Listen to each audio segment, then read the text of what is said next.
including women who might ride in hijab or an abaya. One of the things that never gets old when you teach people to ride bikes is the sheer thrill they get when they realise they can do it. The really special thing about teaching both the women in Fawkner and the women here is just the cultural barriers that they face every day, and coming from a place where they never thought they'd ever be able to ride a bike. A lot of them do reflect that it's been their lifelong dream to ride a bike, but they never thought they'd be able to do it. So it's just that extra level of being able to gift that to somebody. I got really excited when I heard about this program.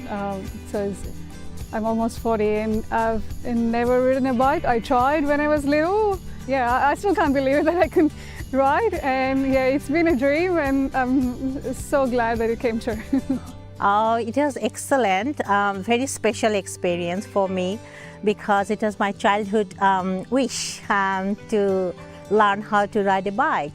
Yeah, my experience was great because I've never ridden the bike before, so it was like truly empowering for me.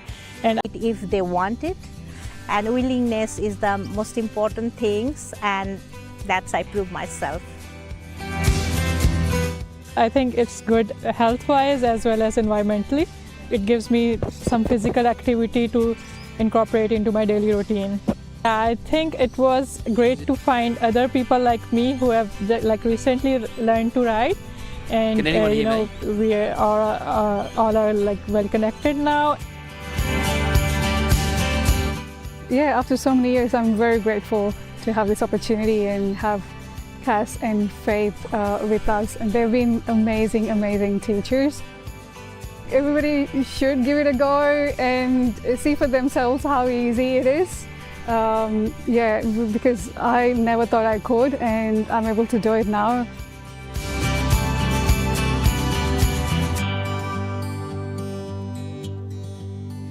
Good evening, councillors, and to the members of the gallery. You still not able to hear? Oh, you can hear? Yes, okay, great.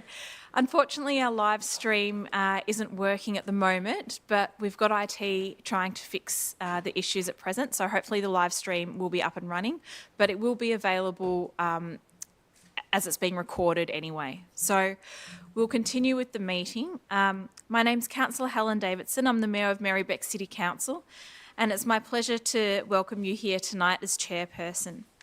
We're meeting on the lands of the Wurundjeri Wurrung people, and I wish to acknowledge them as the traditional custodians of these lands and waterways, and I'd also like to pay my respects to their elders past, present and emerging, and to any elders of other communities who are with us today.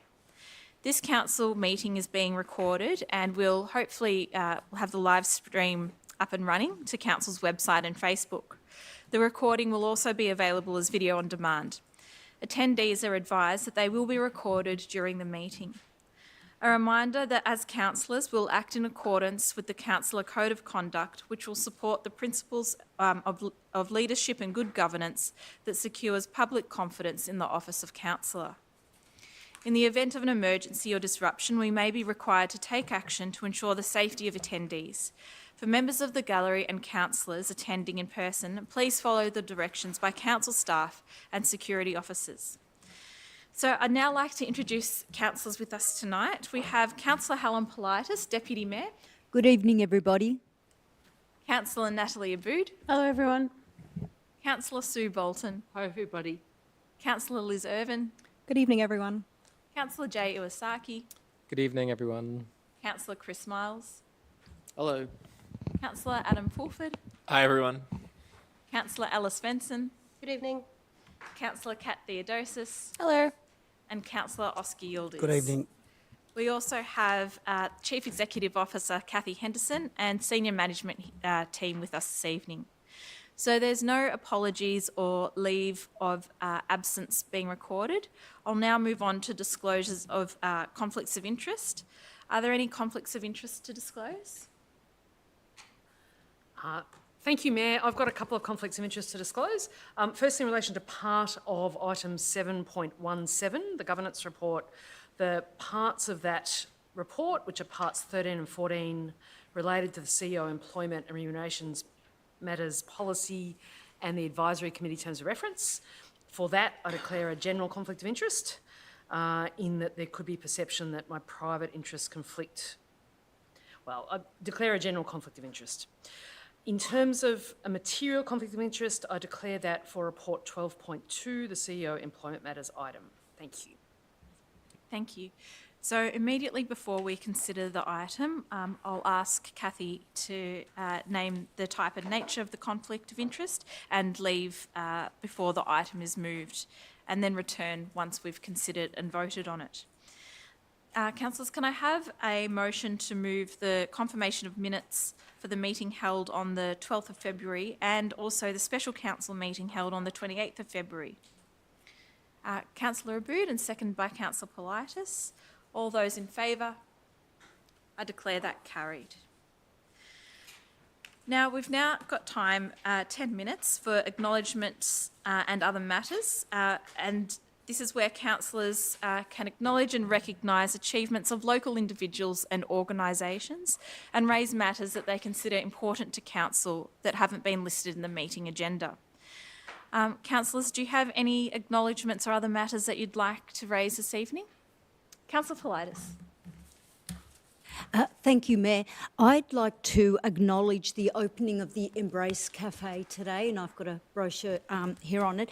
The Embrace Cafe provides employment opportunities for young people with disabilities in the form of a cafe just outside the Glenroy Community Hub. It is a really fabulous place, and it is a place that I would encourage everybody to go visit.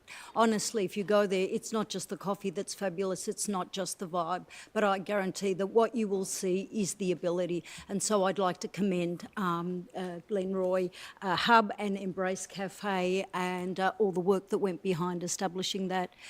The other commendation I'd like to make is to council staff for putting together a fabulous International Women's Day event. The focus was on women in sport, and we had some fabulous speakers who came along to that, and you can really start to see this sense of community and the fabulous outreach work that's going on in the community to increase women's participation in Merri-bek Council. It really is fabulous.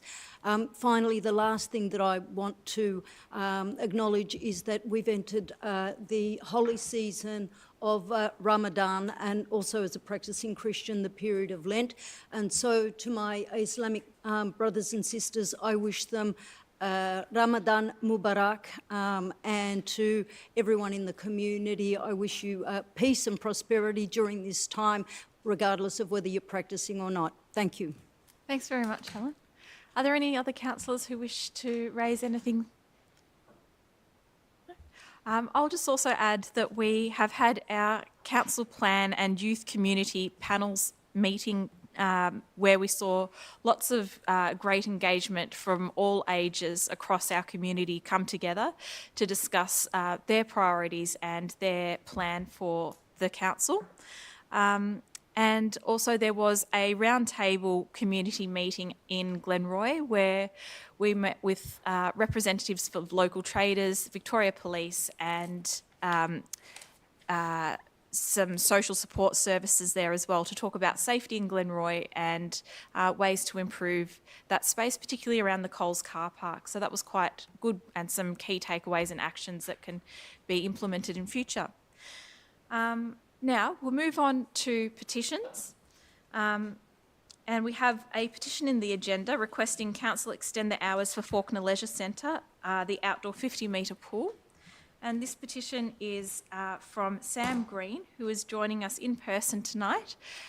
Sam, if you could please come forward. And the good news is that the live stream is up and running, so we'll be able to have questions from those who are online as well.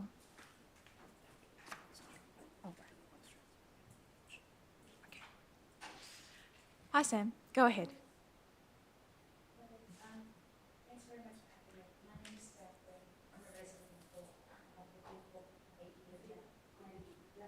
Oh, your speaker, yeah, the green light. Sorry. In case you missed it, my name is Sam. I'm a resident of Fawkner and I've lived in Fawkner for 8 years now. So firstly, I want to say thank you for the New Fawkner Leisure Centre and particularly the outdoor pool, which, as you all know, many in our community rallied to save at the time of the Leisure Centre development. I'm here to speak to the petition signed by 53 members of our community who wish to see that, firstly, the outdoor pool is open early every morning for lap swimming, and secondly, that the outdoor pool season is extended to be open all year round, just like Brunswick Outdoor Pool, because the pool is heated just like Brunswick. Those of us who've signed the petition love to swim for our physical and mental health, and we have a strong preference for the outdoor pool rather than the indoor pool, and for many of us, this preference is about health reasons. The current outdoor pool weekday opening hours of 2 p.m. to 6 p.m. do not allow anyone who works regular hours to use the pool.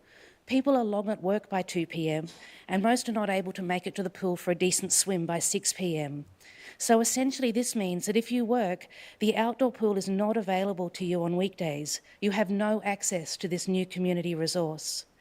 And then on weekends, the outdoor pool opens at 11 a.m, but it's soon crowded with families and sometimes misbehaving teenagers, which makes swimming laps sometimes feel really unsafe. If the pool was open early on weekends, swimmers could swim without any interference. Opening the outdoor pool early every day would also mean that swimmers are not exposed to afternoon heat and sun. We appreciate that you're currently trialling opening the outdoor pool early on Tuesday and Thursday mornings in this month of March, but there are still many on the petition and in the community who can't make it on these 2 days for a range of school, work and childcare reasons. It also happens to be the month of Ramadan, when many in our community aren't swimming. We ask that you extend this trial to every day of the week, please, so that all of us, regardless of our circumstances, can enjoy swimming in this new community resource. Essentially, what we want is ongoing, fair and equal access for everyone in our community, no matter what our circumstances, to this fabulous new outdoor pool, please. Great. Thank you very much. Thank you very much, Sam. Councillors, can I have a councillor who wishes to receive and move the petition? Councillor Abood, seconded by Councillor Bolton. All those in favour? I declare that carried. Thanks very much, Sam. I appreciate it. Yes. Councillors, do we have any petitions received after the agenda was produced or petitions tabled by councillors this evening? No. If there's none, then I'll move on to questions of council and community statements. And I'll just outline how this section will operate. The time provided for questions and statements is 30 minutes, and this time can only be extended by another 30 minutes by resolution of council. If we do not have time to answer your questions, they will be taken on notice and responded to in writing. Priority will be given to questions and statements that relate to matters listed in the agenda. If time allows, questions about items other than those listed in the agenda will be considered. There's a maximum of 2 questions or statements in any combination is allowed per person, and questions or statements that relate to a matter listed in the agenda will be dealt with first. If you've registered to ask a question, when I invite you or your representative, please state your name, suburb, and then ask your question with a preamble and background for up to 3 minutes. If you have a statement and registered to make that, I invite you or your representative to make your statement. State your name and suburb and then make your statement without taking longer than 3 minutes.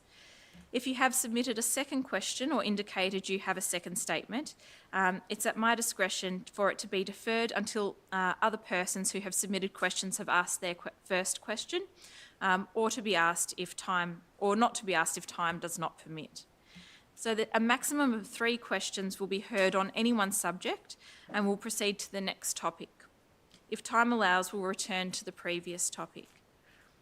I will either answer the questions on behalf of council or invite other councillors to answer. Alternatively, I will ask the Chief Executive Officer to provide a response or refer it to a council officer. There will be no response or discussion in relation to community statements. As detailed in the governance rules, questions or statements may be disallowed if they are defamatory, indecent, abusive, offensive, irrelevant, or objectionable in nature, language, or substance. If a response to your question is provided at tonight's meeting, there will be no further formal follow-up. However, council will action any commitments made in answering the questions. So we can record question time as commencing at 6:46. And we've received a total of 10 questions and 5 statements prior to the start of the meeting. And so due to the large volume of questions and statements received and the agenda items, any questions not asked will be taken on notice and responded to after the meeting. So we have our first question for item 7.1, Streets for People Plan, consultation approach. And we have Harry Cummerdale, who is in person, with a statement. Yeah, please come forward, Harry.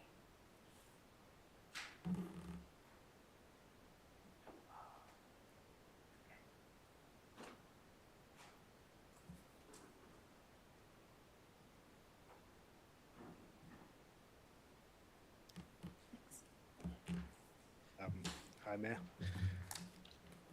I'd just like to express my strong support for the aims of the Streets for People plan and the consultation approach tabled. I live in Stewart Street in Brunswick, and I know that's included as a high priority street. As a resident of that section of Brunswick, I really support, I'm aware of strong local support to improve that street and to improve the street for safe cycling, walking, reduce noise, pollution, and reduce the rat rating and inappropriate road usage. I'd also like to see, as part of the consultation and plan, interim measures brought forward for traffic calming controls, other measures prior to full implementation that could bring benefit to the community in these areas prior to full works, the full works process. Thank you. Thanks very much, Harry. We now have a question in relation to item 7.2, Bashar Hooley Foundation, Islamic College of Sport and Aspire Sports Centre. We have John Engelhart and Dave Devney, both in person.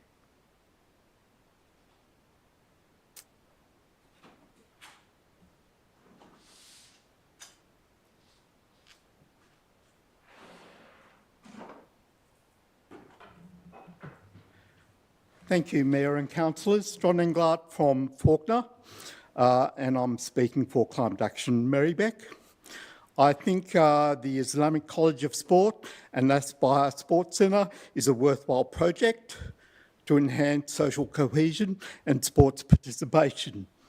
But the draft concept design includes options for synthetic grass or hard surface. Unfortunately, consultants and sports stakeholders appear to have little understanding or knowledge of the environmental and health impacts and risks from using synthetic surfaces. This asset, once built, will revert to council ownership. So my questions are, what control will council have over design aspects of this sports centre? Will council sports surface policy be applied regarding choice between hard surface or synthetic turf? What will happen and where will the existing community shed and community nursery be relocated? Will the car park incorporate landscaping with rain gardens and urban canopy trees for shading to moderate urban heat, rather than consider tricky planting after the fact, like the car park built beside the school at Hoskin Reserve? Thanks, John. I'll hand it over to the responsible director, Eamon, to provide an answer to the question. Thank you, Mayor, and through you. Thanks, John, for your question about the Bashar Hooley Foundation proposal. So council as a landowner will maintain oversight over the design process, but will also be the responsible authority in terms of planning, so planning approvals for the project. So we'll have two roles. We're working really closely with Bashar Hooley Foundation to ensure that all of council's design and planning and environmental sustainability objectives are really baked into how they're approaching the design, and they're at a very, very sort of early foundational point at this stage. So the design process will be informed by as I said, our numerous policies, like ESD policies, but also documents like the sports surfaces policy. Most of the facility is internal, but we can still look at the way that the policy is applied to the use of synthetic surfaces in the development. In terms of the groups that currently use the Coburg Bowls Club, so the community shed and the Coburg Commons gardening group, you'll see in a later report tonight, our recommendation to council is that we bring a report back to council with recommendations on how both of those organisations could be relocated. So some options for relocation, but also we'll work with them to explore their needs, including footprint and size and all that sort of stuff. And they're really important groups for our community. In terms of rain gardens and water sensitive urban design, tree canopy cover, heat reduction, all of that will be addressed through the design process as well. And again, we'll use council's very good guidance in those areas in terms of policy guidance to inform Bashahuli on how they take the approach forward with design.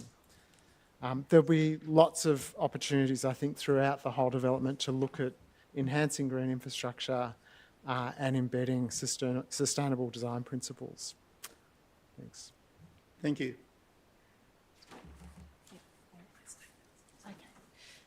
Thank you. We'll now turn to Dave Denby, who has a statement and one question.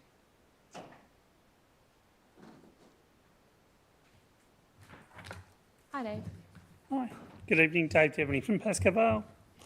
Good evening, councillors and others. My name is Dave Devaney and I'm the president of the Merri Community Shed. I'm here tonight to talk about the shed, the work we do and why your support is crucial to ensuring we can continue to provide valuable services to the Merri-bek community. The Merri Community Shed is more than just a workshop, it's a place where people come together to learn, create, connect and contribute. It's a space that welcomes everyone, regardless of age, gender, ability or cultural background. Since January 2024, our membership has grown rapidly, from just a handful of committee members to over 160 active participants today and 30 supporting members.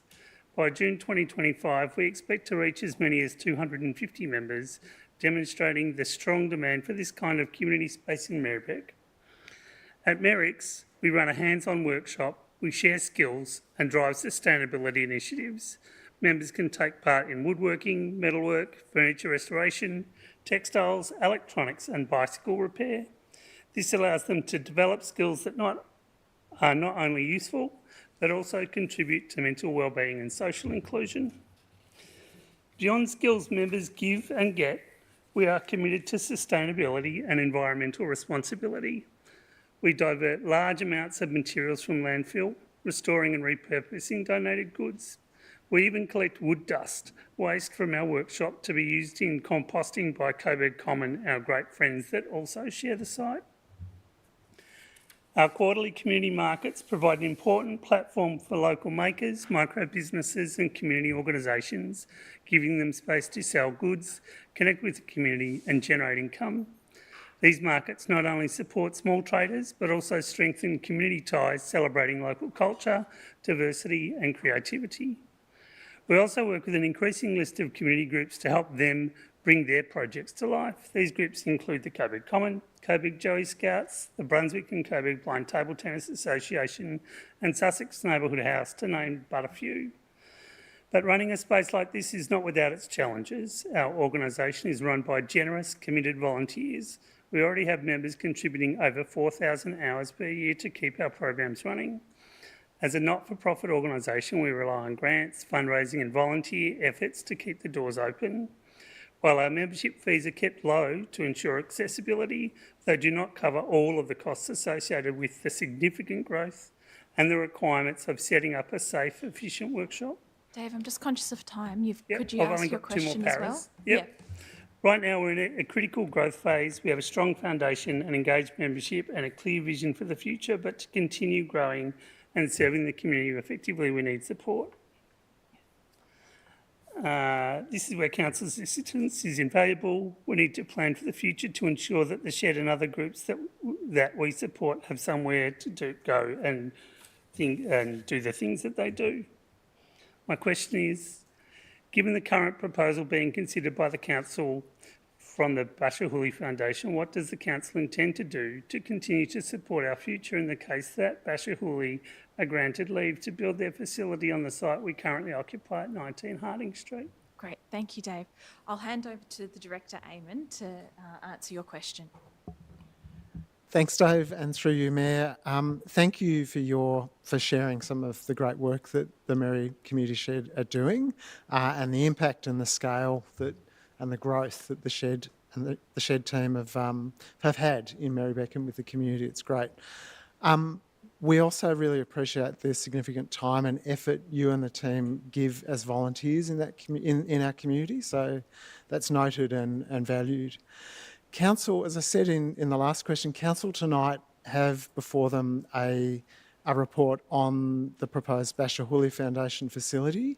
One of the key recommendations that officers are making is that we come back to Council with a report that looks in a lot more detail around your needs and the Coburg Commons needs, from everything from kind of size and scale and shape and location.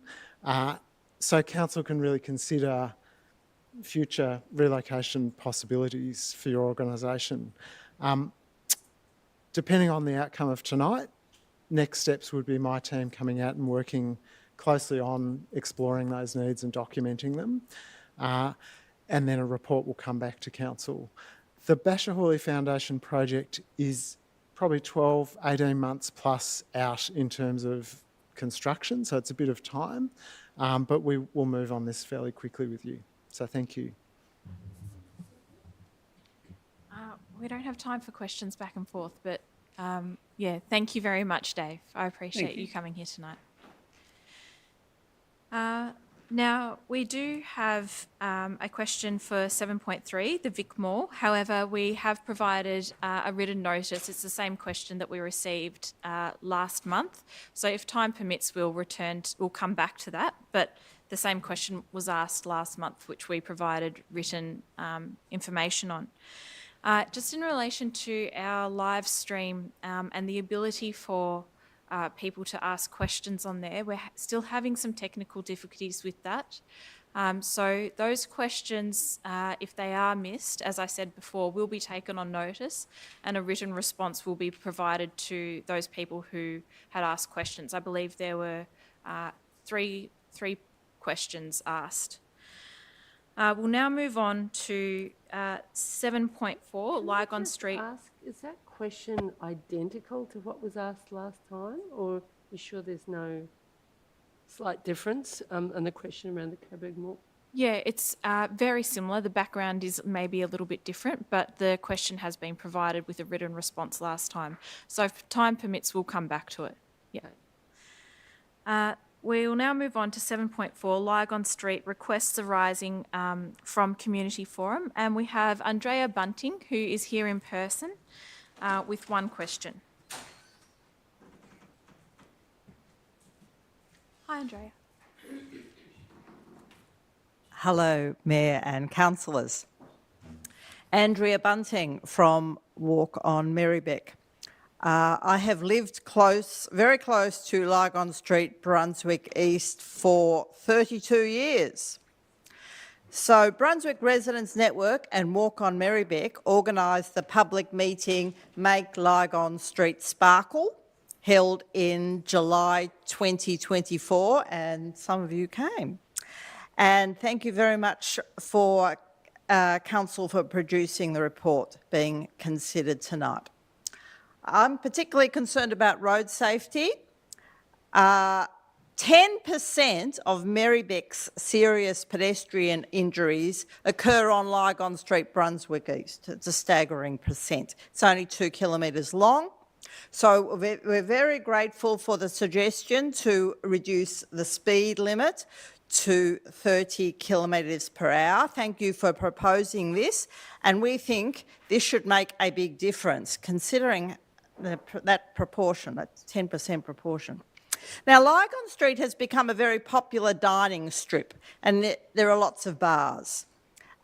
Most pedestrian activity occurs in the evenings.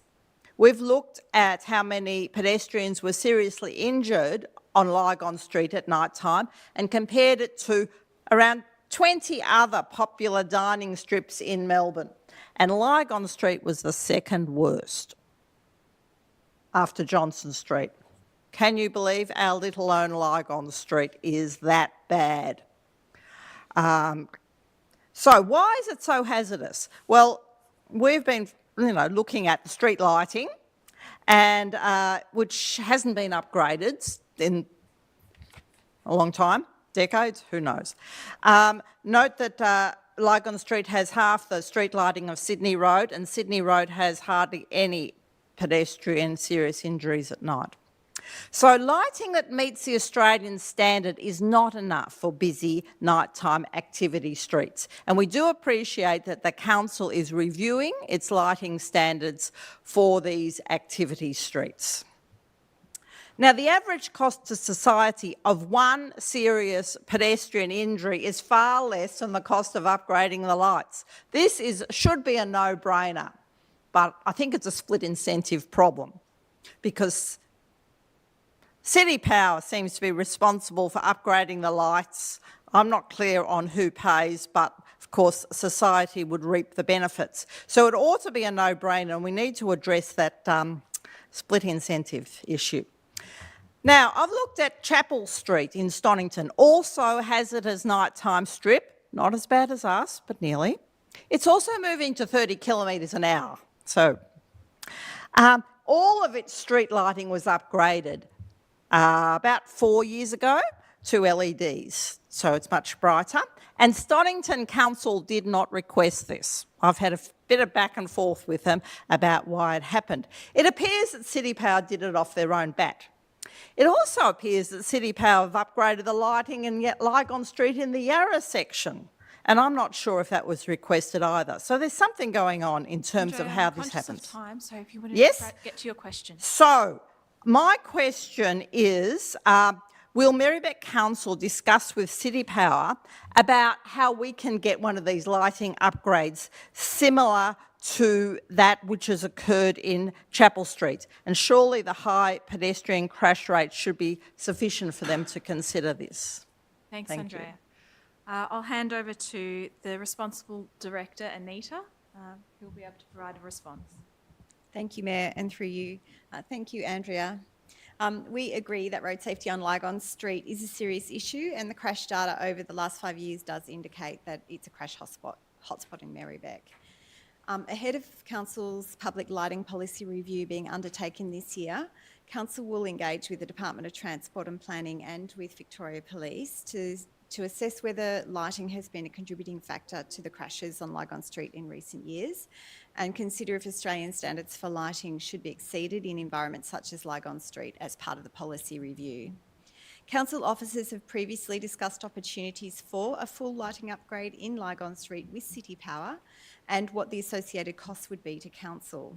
However, if the City of Stonington has found a way to deliver an upgrade like this with City Power, officers will discuss this with the City of Stonington to understand how it was achieved and the contribution that City Power may have made to the Chapel Street Transformation Program and what type of contribution was required from Council to deliver lighting upgrades. So we'll follow that one through. Thank you. Thanks, Andrea.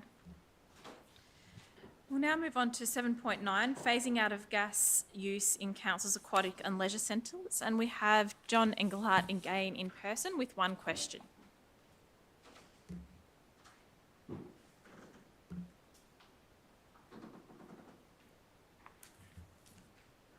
Thank you, Mayor and councillors, and I particularly appreciated this report on the status of council's leisure centres and where they are with upgrading, electrifying these infrastructures. I note grant funding has already been received for the Oak Park Leisure Centre to be done in the next year or so.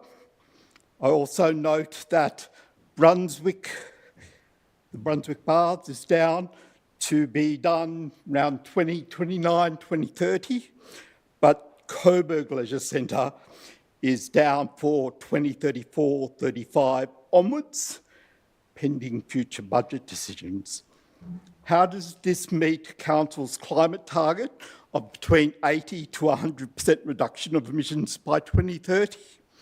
And are there avenues for bringing forward electrification of the Coburg Leisure Centre to an earlier point? Thank you, John. I'll hand that question over to Eamon. Thank you, through you, Mayor. Thanks, John, for the question. In terms of Council's climate targets of 80 to 100% reduction of emissions by 2030, so Council's 23-24 emissions showed that there were three key emissions categories, and they're gas, fuel from our fleet, so gas use, fuel from our fleet, and contractor transport emissions for things like waste. The exact route to meet those 2030 corporate carbon targets will depend entirely on reductions achieved across each of those categories. The electrification of Oak Park will really help next year, so that will reduce our emissions by a further 5%. And when we do Brunswick Baths, that will, and that's in the future, that's expected to reduce emissions by a further 9%. In terms of bringing forward electrification of Coburg Leisure Centre, it's not an easy thing to do without significant capital investment, and as part of a significant redevelopment of the facility as a whole. Coburg Leisure Centre, its building fabric is towards the end of its life. It's an early 90s building, and it's scheduled for major redevelopment from 2034 onwards.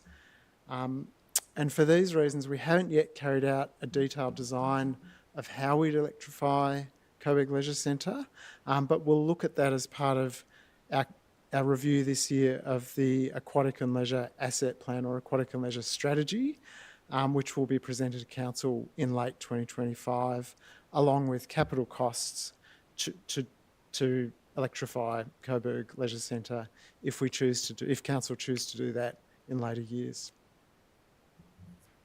Thank you, Eamon. Thank you, John. We'll now move on to Notice of Motion 8.5, Step Towards Merri-bek Pollinator Biodiversity Corridor, and we have George Lester in person with a statement.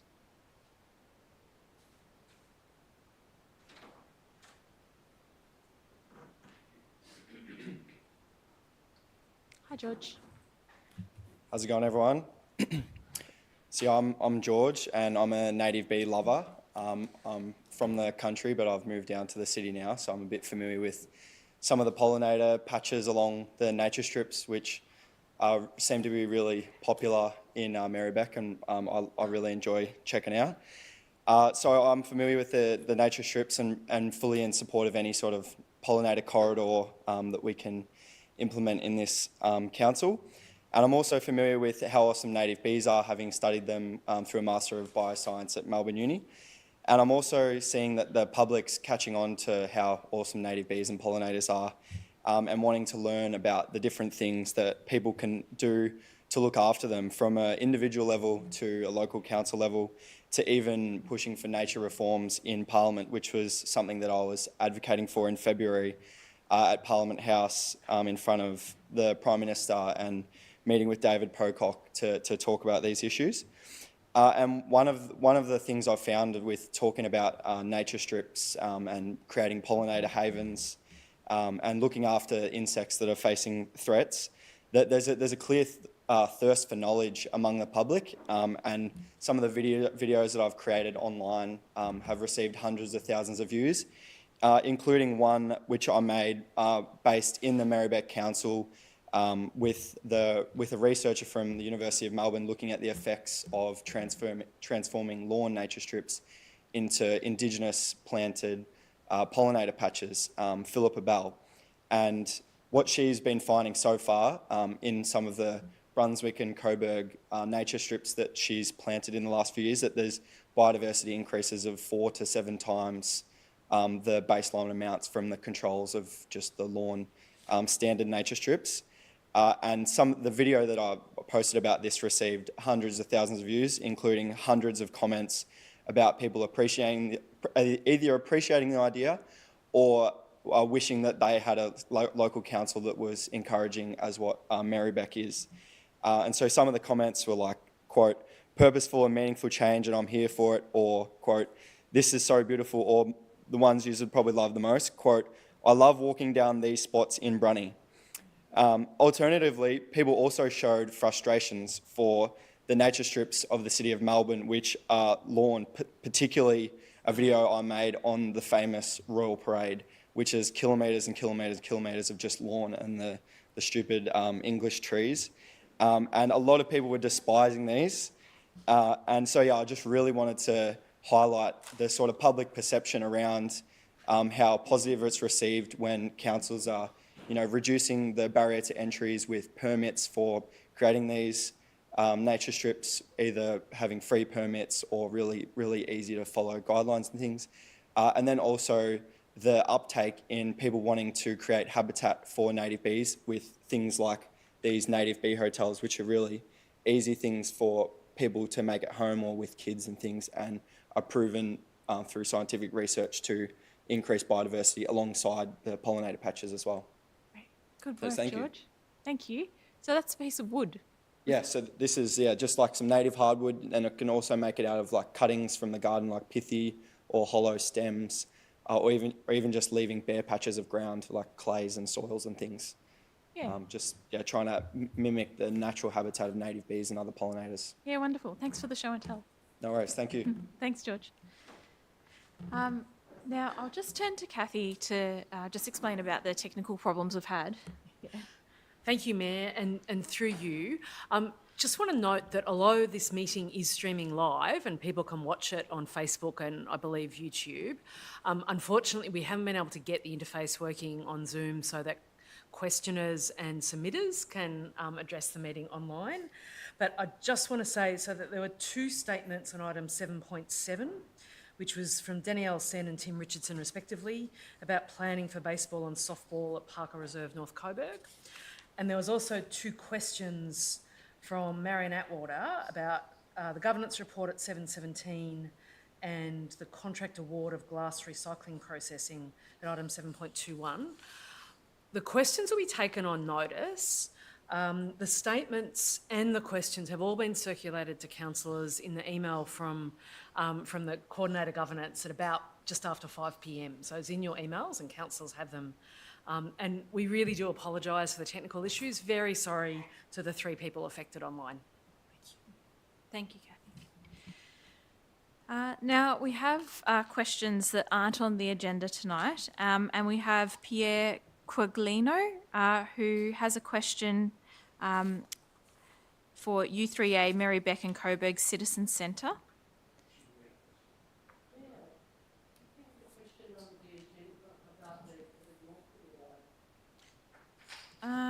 Yep, we've got that coming up. That's already been provided an answer to already. So I'll turn to...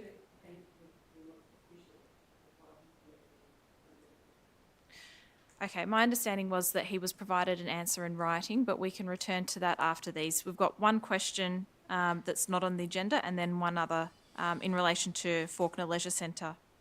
Oh, and that was in relation to the petition as well. Okay, yep.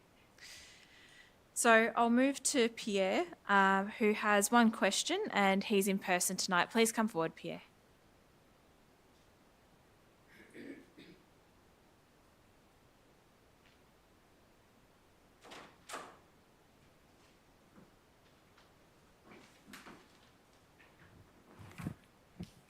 Hello, Mayor and everyone here. Thank you very much. My name is Pierre Morrow. I'm a resident in Coburg, and my question refers to the issue about the library, the Coburg Mill, and the antisocial behaviour.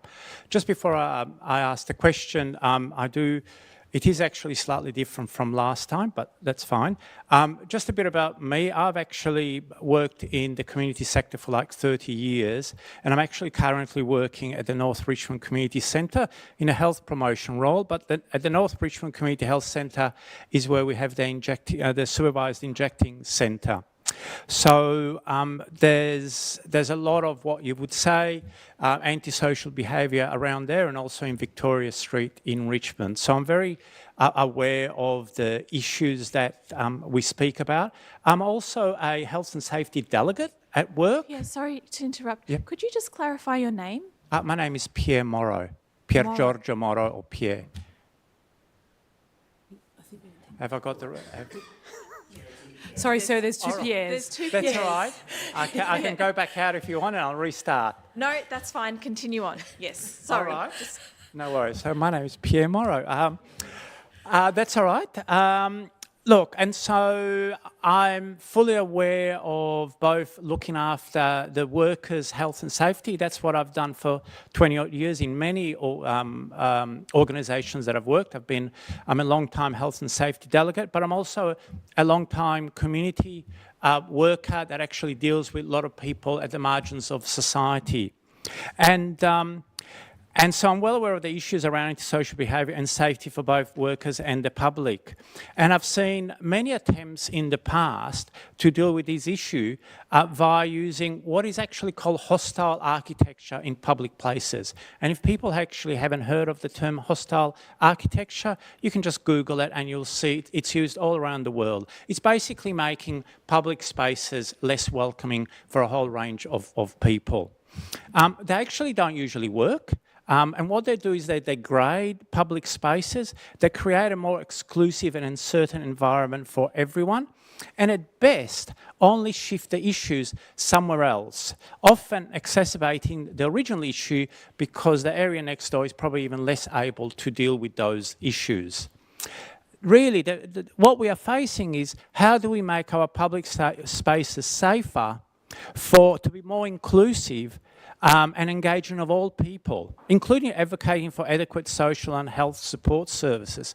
So my question to the council is, and to the councillor, is what is the evidence and the studies that you are using to justify the notion that removing public seating and common amenities actually fosters a more inclusive and safer public environment for the local community? So that's my question. Before we move to the response, I'll just need to get an extension of question time. Moved by Councillor Bolton, seconded by Councillor Raboud. All those in favour? I declare that carried. Now I'll turn to the Director, Eamon, to respond to your question. Thanks, Pierre, for your question. So at the crux of this issue is council's role as an employer. So we've got, as you'd be aware, in your roles that you've had, really serious responsibilities for staff, occupational health and safety. And we've made the decision to remove the seats for now because of our staff safety. So in terms of the behaviour that's occurred there, it'd be fair to say, an epicentre of drug-related activity. And not only that, but the sort of violent and unpredictable behaviours that come from that. And this is outside a library that has 200,000 visits a year. In terms of evidence, we've got, the impact on staff is really well documented. I'm not going to talk about it in detail, but it's at a point where it's really unacceptable for us and unsafe and beyond, our duty of care to not do something. We've had over 200 incidents reported from staff in the last 12 months on occupational health and safety and occupational violence issues, behaviours of concern, and most recently this has really sadly resulted and included a library worker being assaulted. So we've moved on primarily staff safety grounds. It is an awful thing to remove seating, it's not something we want to do, but we've had to do it. On hostile architecture, I have to say there are no plans to install hostile architecture in Victoria Mall. It's not the intent to build stuff back in there that discourages people using it, but we have taken it out for now. Thanks very much. Thank you, Pierre. Now I'll call on Pierre Coglino to please come forward with your question. U3A Merri-bek and Community Citizen Centre. Perhaps Pierre is not here or left? Okay. The next question is from Samantha Green, and that was just in relation to the petition that was submitted. And Samantha has 2 questions.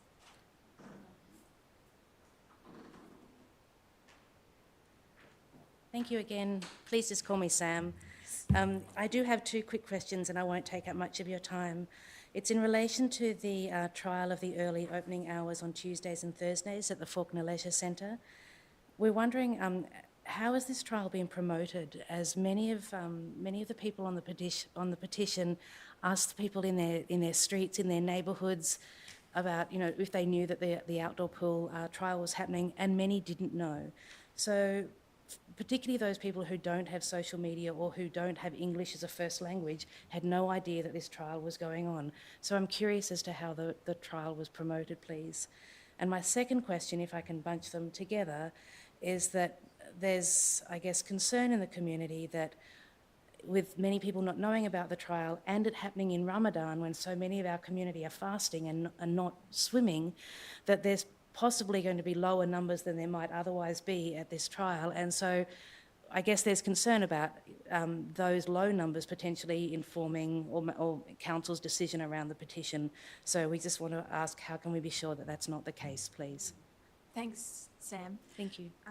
And I'll just ask the Director to provide a response. Through you, Mayor, and thank you, Sam, for your question. So the extended opening or morning hours were introduced, as I understand it, through the YMCA to accommodate lap swimming and align with increased participation in our deep water running classes, so people running through the water, which is part of our broader group fitness program. And it was initiated in response to feedback from existing members requesting earlier access for lap swimming. As far as I'm aware, it was a fairly limited communication, so it didn't go out to the whole community. It went to primarily members and people already enrolled in classes. It didn't go to members, sorry to interrupt. Okay, I'll take that on notice and look into it. But so yeah, it went to people who'd previously expressed an interest via social media.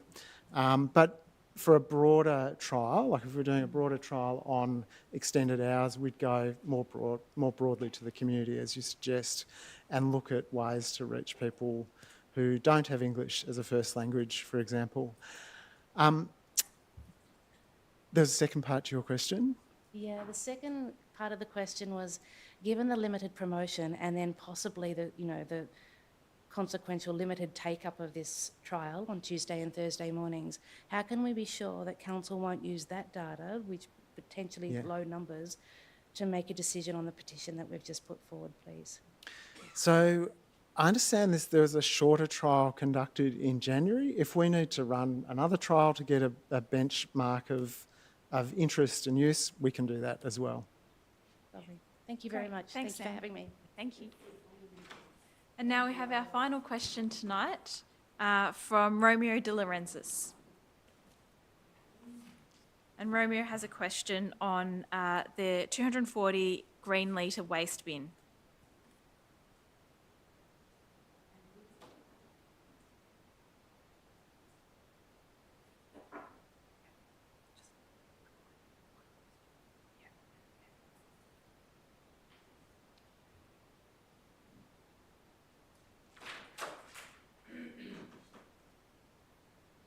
Hi, Romeo. So we'll take your one question on the bins. Sure. And First of all, I'd like to present you with the Australian flag, one for each one of you.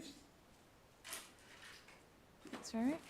And you've got 3 minutes. We've got a really big agenda to get through. The next thing, I would like to pay my respect to the past and current Indigenous people and custodian of the Syrian model, formerly parish of Jaka Jaka.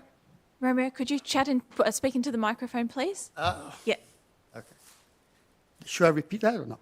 So, I would like to pay my respect to the past and current Indigenous people and custodian of the city of Moreland, formerly parish of Jaka.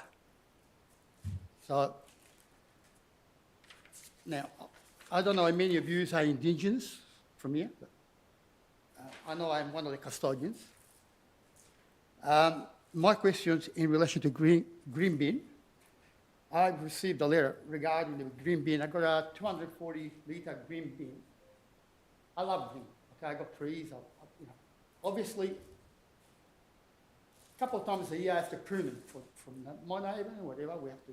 We've been punished because we got a larger bin, right? We have to pay an extra $200. Instead of giving us a carbon credit, we get punished. What is going on here? So that's your question. Why you guys? We're supposed to get carbon credit. We're looking after you guys. Yeah, I understand. CO2, I can get a response for you from the director and Anita. It's only once or twice a year that we actually, obviously, when we prune our trees. Yeah. Most of the time it's just put a bit of grass in there. It's only, but we do need a large one when we do prune it. Yeah. Why should we be punished? Why should anyone be punished? Yeah, okay. Ridiculous. Let's get a response from Anita, because that's your question. Yeah, thank you. No, thank you. Thank you. Thank you, Mayor, and through you. Romeo, thank you for your question.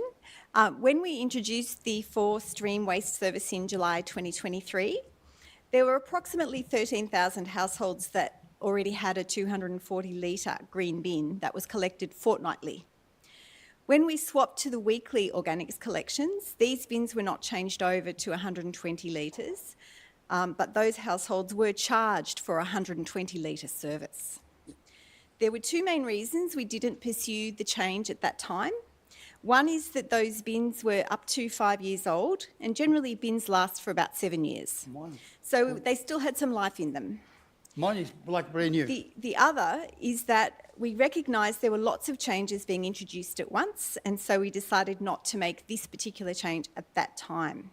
But this was always intended to be a 2-year arrangement, and the time has now come to change over those bins and to bring the service charge in line with the level of service received. So the 240-litre bins that are retracted will be recycled if they're not reused. And as noted above, bins generally have a life of about 7 years, so most of them are coming towards the end of their life now anyway. And people can use their 120-litre bin every week once this change goes in, or if they want to retain a 240-litre bin, that's where the additional charge will be. Right, so why are we getting punished? Instead of giving us carbon credit for it. You can change your 240-litre bin to a 120-litre bin and you won't be charged to recycle more. the bin, you have to come and pick it up. You have to granulate the bin, right? Then how much carbon emission you do to remake the bin, and the cost to the council to buy another new bin. Well, we can still use the same one, which is all right. Yeah. Romeo, it just doesn't. It Romeo, really I think make sense. Yeah, I think Anita's structured that response. We can send that to you in writing, so it's very clear. No, I understand, but I don't understand why we have to. We, as ratepayers, I understand. As ratepayers, right? Yeah. Why you should charge us to get a bin? You have to buy a new bin. You have to buy a new bin. You have to replace my bin. You have to buy a new one. Romeo, let's take Why this are you doing that cost? Romeo, where's let's the cost take this offline and we can speak about it together. You understand where I'm coming from? I understand. That's not right. Somebody hasn't done his bookwork here. Yeah, okay? I understand. I'm with you. I hear carbon you. emission, And Romeo, carbon emission as well. Sorry, Romeo, I'm speaking. Oh, okay. That's okay. Let's chat about this. We've got such a huge agenda tonight. Okay. So we've got... My next question. No, it was just the one question because we're going to have to move on to the agenda. Hold on here. I come here. You know why I come here? More importantly, this is my Italian flag. Yes. Right? I like to see this on the pole outside. I've been paying rates. I've been a custodian on Moreland for over half a century. Yeah. And my parents were custodian prior to me. I know. Custodian. And okay? I'm I Italian expect as to well, see and we're this- proud of our nationalities. Each person has a different story any to tell reason where they've why come you- from. will you- But Romeo, we've I got a was a- huge agenda, I please. was asked that I have to ask to cancel. Yeah, we've got a really big agenda, and I'm Romeo. very- Let's take this offline a later day, Are we and gonna- we'll come back we're to gonna, it. Are you going to? All right. I want. Yeah. All right. Now. Thanks, Romeo. Thanks, Romeo. Appreciate it. I'm with you. I understand. Let's chat another time. Before you really involved. I know. All right? I And there's appreciate it, Romeo. Many like me myself, all right? Many more like me. Okay, Sue's going to help you Over now. a century. Yeah, I understand, Romeo. Thank you. Okay. Thank you. Yeah, no, thank you, Romeo. Thank you. Okay, we have the first report for Streets of People consultation approach 7.1. Is there a councillor who wishes to move this report? Councillor Abood. Thank you. So it's been slightly amended, the motion that I would like to move, and it now reads, not that one, this one, that council amends the draft Streets for People plan at attachment 1 to include the words improve connection to the Coburg High School with respect to the rationale for Corridor 2. I'll explain what it all means when I get to it. Then point 2 endorses the draft Streets for People plan attachment 1 as amended for community engagement for 5 weeks from Friday 28th of March until Sunday 4th of May, including pop-up sessions in Brunswick, Coburg North and Glenroy, and then adds the words, and specifically writes to principals of secondary schools in Merri-bek inviting them to engage with council on the Streets for People plan. Then point 3 receives a further report at the July 2025 council meeting with a final version of the Streets for People plan and a community engagement report that outlines the feedback received and how this feedback influenced the final version of the Streets for People plan. And if I have a seconder, I'll speak to it. Thank you. Councillor Irvin. Yeah, this is one of those motions that I think probably most of us wanted to move and all of us will probably support. The thing about Streets for People is they're for people. And the draft talks about how our streets mean different things for each of us. Sometimes our streets are nominated as traffic corridors predominantly for cars. Other times they're nominated as corridors that are specifically for bikes. Sometimes the streets are for communities to connect with each other or people to commute on foot or bike to wherever they're going. But the point is that we share the spaces. These are all council spaces that we're talking about. The amendments that I've made are specifically because Corridor 2 has a rationale in the draft, which you'll see, and part of the rationale of other corridors talked about improving connections to Coburg High School. So I think that Corridor 2 needed to have the additional words of improving connection to Coburg High School because it has 2 priorities or 2 rationales for being a priority rather, and one of those is that it's Barrow Street, so it does get local kids to the high school. The words that are changed about principals of secondary schools in our city is because it's not only Coburg High School that we're talking about when we acknowledge that Streets for People include traffic corridors, foot, bike, car, whatever, for our high school kids. And I think that sometimes what happens with our engagement, and we've heard this sort of from Sam, that we sort of miss the mark on occasion, even though we really do endeavour to get more than 2% of people to engage with council. And I think that if we go straight to the high schools via the principals, we will hear from secondary school students about how they're using the Streets for People, which those are the people as well in this context. So yeah, obviously this is, I think a lot of us will want to talk to this. This is just sort of my priority is about, as the mother of 3 high school age kids who go to school, just that this is a draft. I really encourage everybody to engage with the draft. You know, we've got this idea of we're one community, proudly diverse. We all use the streets differently, and council needs to know about the way we use the streets for the draft. Otherwise, we're going to miss the mark. So I really encourage everybody to engage with this consultation. Find it wherever it is, Brunswick, Coburg, North Glenroy, or through your high school kids if you have them. So yeah, I commend the work actually. Looking forward to it. Great. Thanks, Councillor Abood. Councillor Irvin. I'm really excited to see this plan come for consultation, and I would encourage everyone to get involved. I think traditionally the way we've designed our roads and streets and places has really focused on the movement of traffic and predominantly car traffic. And I think that really, you know, underestimates the way that we use these public spaces.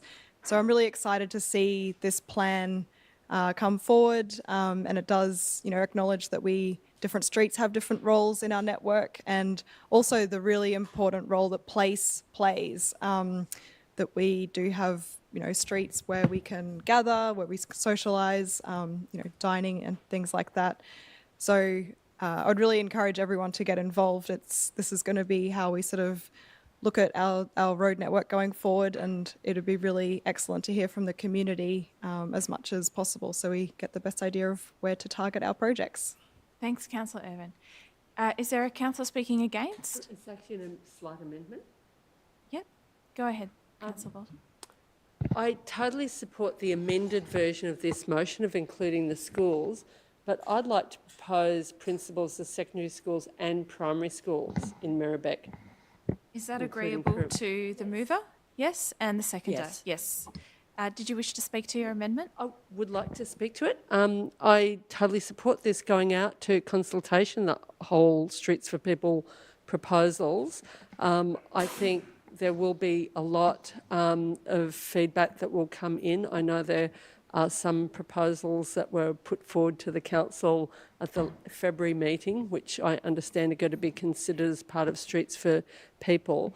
But particularly, I think it is good having a specific reference to schools and school principals, especially primary schools who are, you know, younger children and even more vulnerable, because I just think sometimes students and children can get overlooked in some of the discussions around safer streets, and sometimes the thinking is more about older people. So I think, yeah, especially, you know, young children, I think is really important, because there are lots of young children who are riding or walking to school, and so we need to make sure the streets are fit for purpose, for people. Thank you, Councillor Bolton. If there's no further speakers, I'll put the amendment and Councillor Bolton's additional amendment, which is now incorporated, to the vote. All those in favour? I declare that carried unanimously. We'll now move on to 7.2, Bashar Hooley Foundation Islamic College of Sport and Aspire Sports Centre. Is there a councillor? Councillor Yildiz. Yep. Thank you, Madam Mayor. Can I just begin by thanking, in particular, the officers with this report. When the Bashar Hooley Foundation... Oh. Yes, so you're moving the... Hang on. Excuse me. Yes, please, go ahead. Yes, you're moving the officer recommendation? Absolutely, I know. I do acknowledge there's an amendment. Yep, that's okay. Is there a seconder? There's got to be a seconder for this motion first. Thank you, Councillor Bolton. Councillor Yildiz? Go ahead. I'm happy to speak for this report. Yes. When Bashar and Ali and a few other key Muslim community leaders came to us, they were interested to see if there was an appetite for this to potentially happen. And I've got to commend Eamon, I've got to commend our staff, because with a quick turnaround time, it became very popular. I think it became incredibly popular. The foundation has done some great work since 2012, but more importantly, the federal government's made a commitment for $15 million. The state government is currently now talking about $6 million.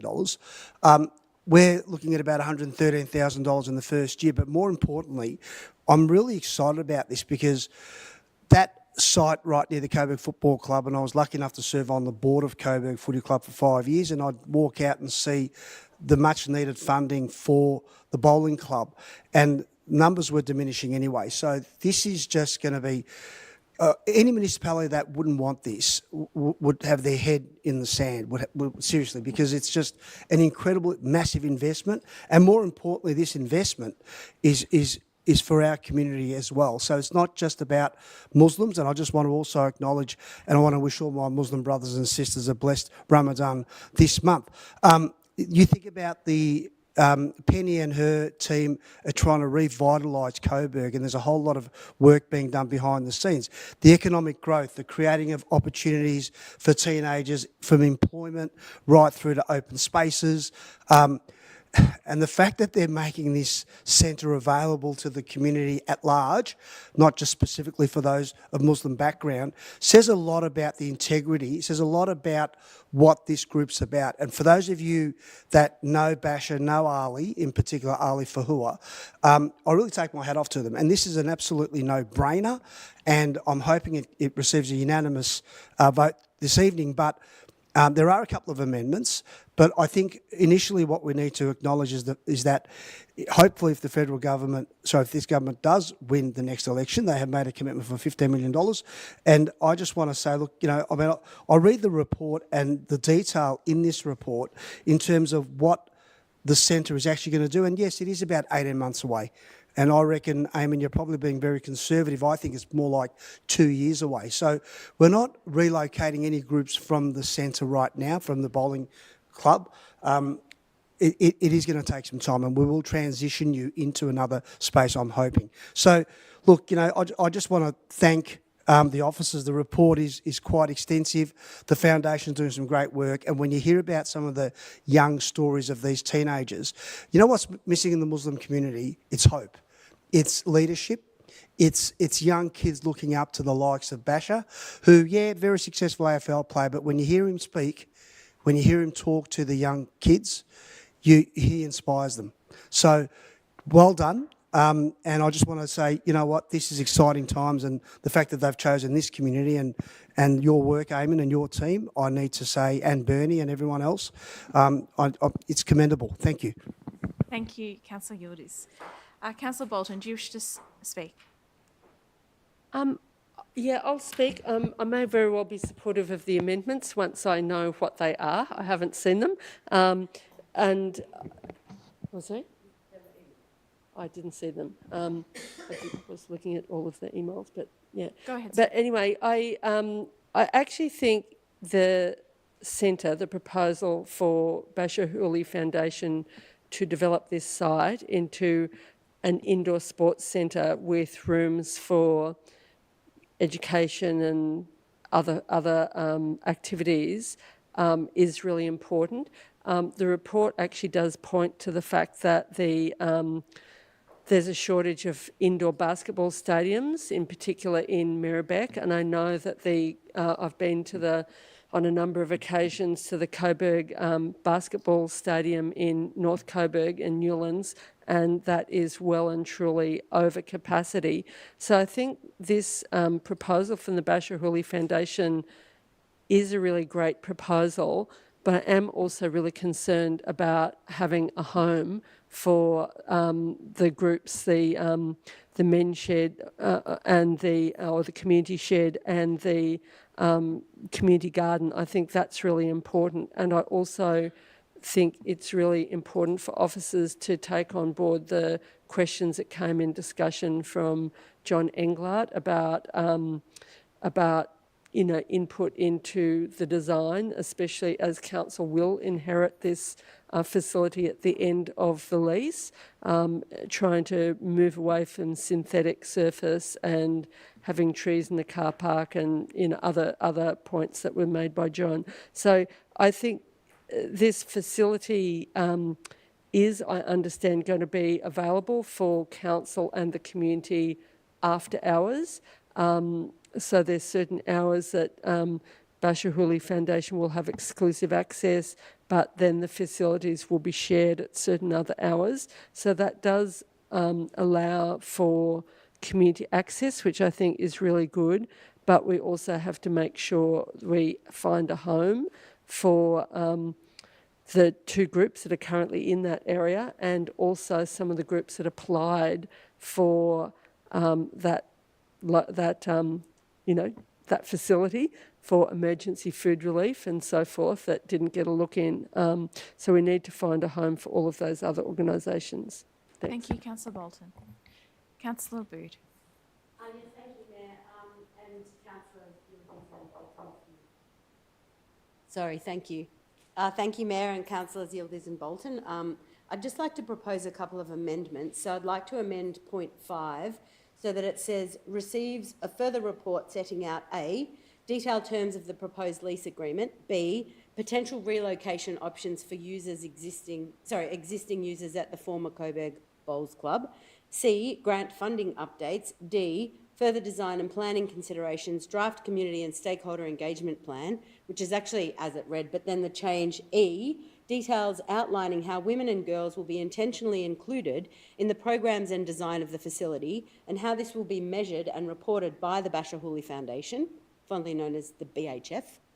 And then an extra point 6 that says, requests officers continue to explore the potential of council's adjacent Russell Street car park sites, particularly for future community sport and recreation, infrastructure needs, and maximise any synergies or co-location potential with the Bashahuli Foundation as their proposal develops. So I don't know if those are amenable to the mover and seconder.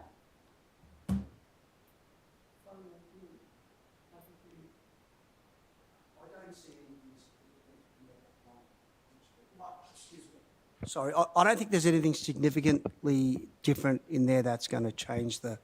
Does that mean no or yes? Yes. You're happy for me to include them? Yeah, that's Yeah, fine. so they're incorporated into the substantive. Yes, please speak to it. And Yeah. yes for me as well. Thank you both very much for that. I'll tell you what's motivating me. There's a woman in our community whose name is Dr. Susan Carland, and she's married to somebody that we all admire. His name is Waleed Ali. And Susan Carland has been given the task of finding out what this proposal can do to women in the Islamic community. So literally right now, and the reason that some of the representatives of the Bashahuli Foundation board are not here is because pretty much the first date's been peeled open and the sip of water's happened, and there is a massive feast that is about to be undertaken by all of the Muslim people who are observing Ramadan in the community. And I guarantee you that in more than half of the cases, that feast is being prepared by women who've been cooking and shopping all day for the whole month. It's something that a lot of women in many communities and some men see as a love language to feed people. It's something that's my love language. I get that. I'm not Islamic, but I understand the idea of feeding somebody who hasn't eaten. So those are the people that the two amendments are speaking to for me. At the moment, part of the drivers for this extended proposal to this new site is that, and I spoke to Alia on the phone about this afternoon, is that women and girls in the Islamic community are not playing as much sport as, these guys would like them to. And Muslim women are underrepresented in AFL. If you read our ground allocation plan, the place where it's hard to get people to play football in our community is where a lot of the Muslim, and I say girls, to play football is in where the Muslim people live predominantly. And I'm making some pretty wild generalisations, but I hope that Susan Councillor can... Abood, I'm just conscious of time. Sorry. Yeah, I don't think was that all me? I don't think, yeah. Anyway, the other bit that I think is really important for us to take notice of is that we're in the process of looking at Central Coburg again, and that includes that back car park next to the Coburg Oval, and I think that we need to think big picture when we look at that bit of land at the back there in case there are other opportunities for something that maybe sits outside of the former Coburg Bowls Club. So I just think we need to not restrict ourselves too much. That's what the point 6 is all about. Thank you, Councillor Abood. Is there a councillor who wishes to speak in opposition? No? Are there any further speakers? If there's no further speakers, I'll put that to the vote. All those in favour? I declare that, and that can be recorded as unanimous tonight. Thank you. Next we have 7.3, Victoria Mall, improving safety, cleanliness and community wellbeing. Is there a councillor who wishes to move? Councillor Politis. And Councillor Yildiz to second. Yes, go ahead, Councillor Politis. Yeah, thank you. Victoria Mall is a centrepiece in Coburg, and we all know that unfortunately for quite some time we'd seen an increase in dangerous and some violent behaviour as well.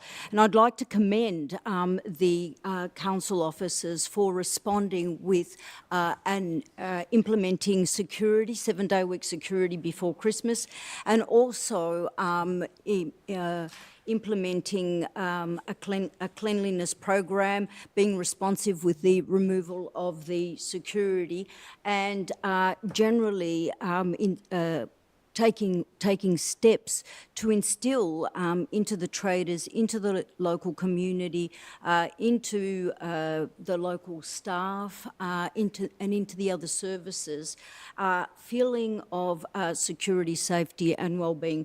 So I would like to commend this report. I am very pleased to see that the report proposes that funding be extended for a period of a minimum of 6 months to extend security, because we have seen that there has been an improvement in the general safety, the well-being, the vibrancy of the area, and so I guess that's all I want to say at this stage. I also am very strongly in support of a community safety forum. It's something that traders and the general community has been asking for, and I think that that will inform any future actions in respect to the Victoria Mall. Thank you, Councillor Politis. Councillor Yildiz? Yeah, look, I think this is a report that's probably a long time coming. And you think about the economic damage.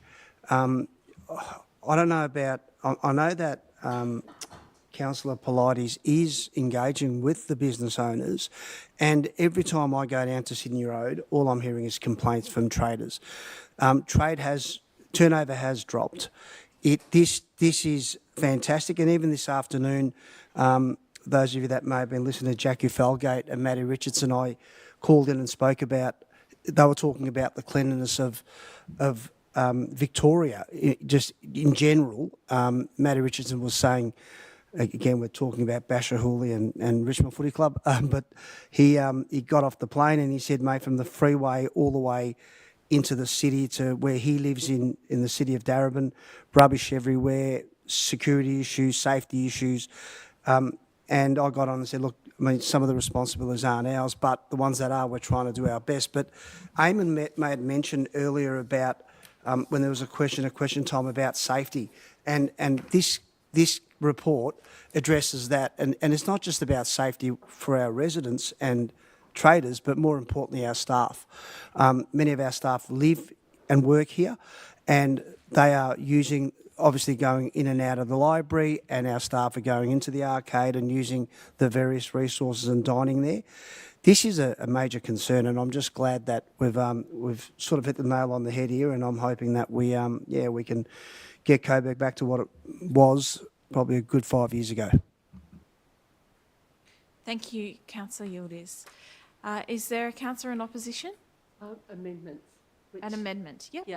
And that's been circulated. Yeah, it has. and I just did an updated one on advice from council officers. Yep, thank you. So, could you read that one out? I sent that one around. So I dropped one of my amendments and reworded one of them. Yeah. Okay, alrighty. So the mover and seconder might agree with all of them or some of them. So my first one is just a very small one, which I'm sure no one will disagree with, which is for a well-publicised community safety and wellbeing forum to pick up some of the people who use the space, some of the cohort of elderly people who use the library seats in the Coburg Mall, who don't necessarily always sit at the cafes where you have to pay to be able to sit.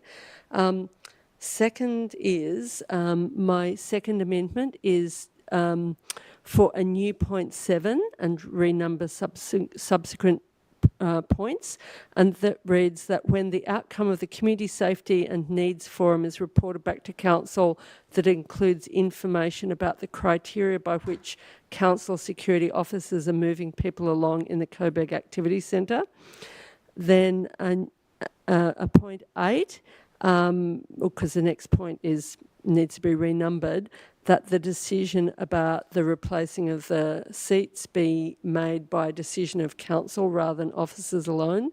And then a new point 9, that council be briefed on the library social worker trial and consideration be given to extending the position as part of budget discussion. So if I get a second, I'll speak to why I've moved the amendments.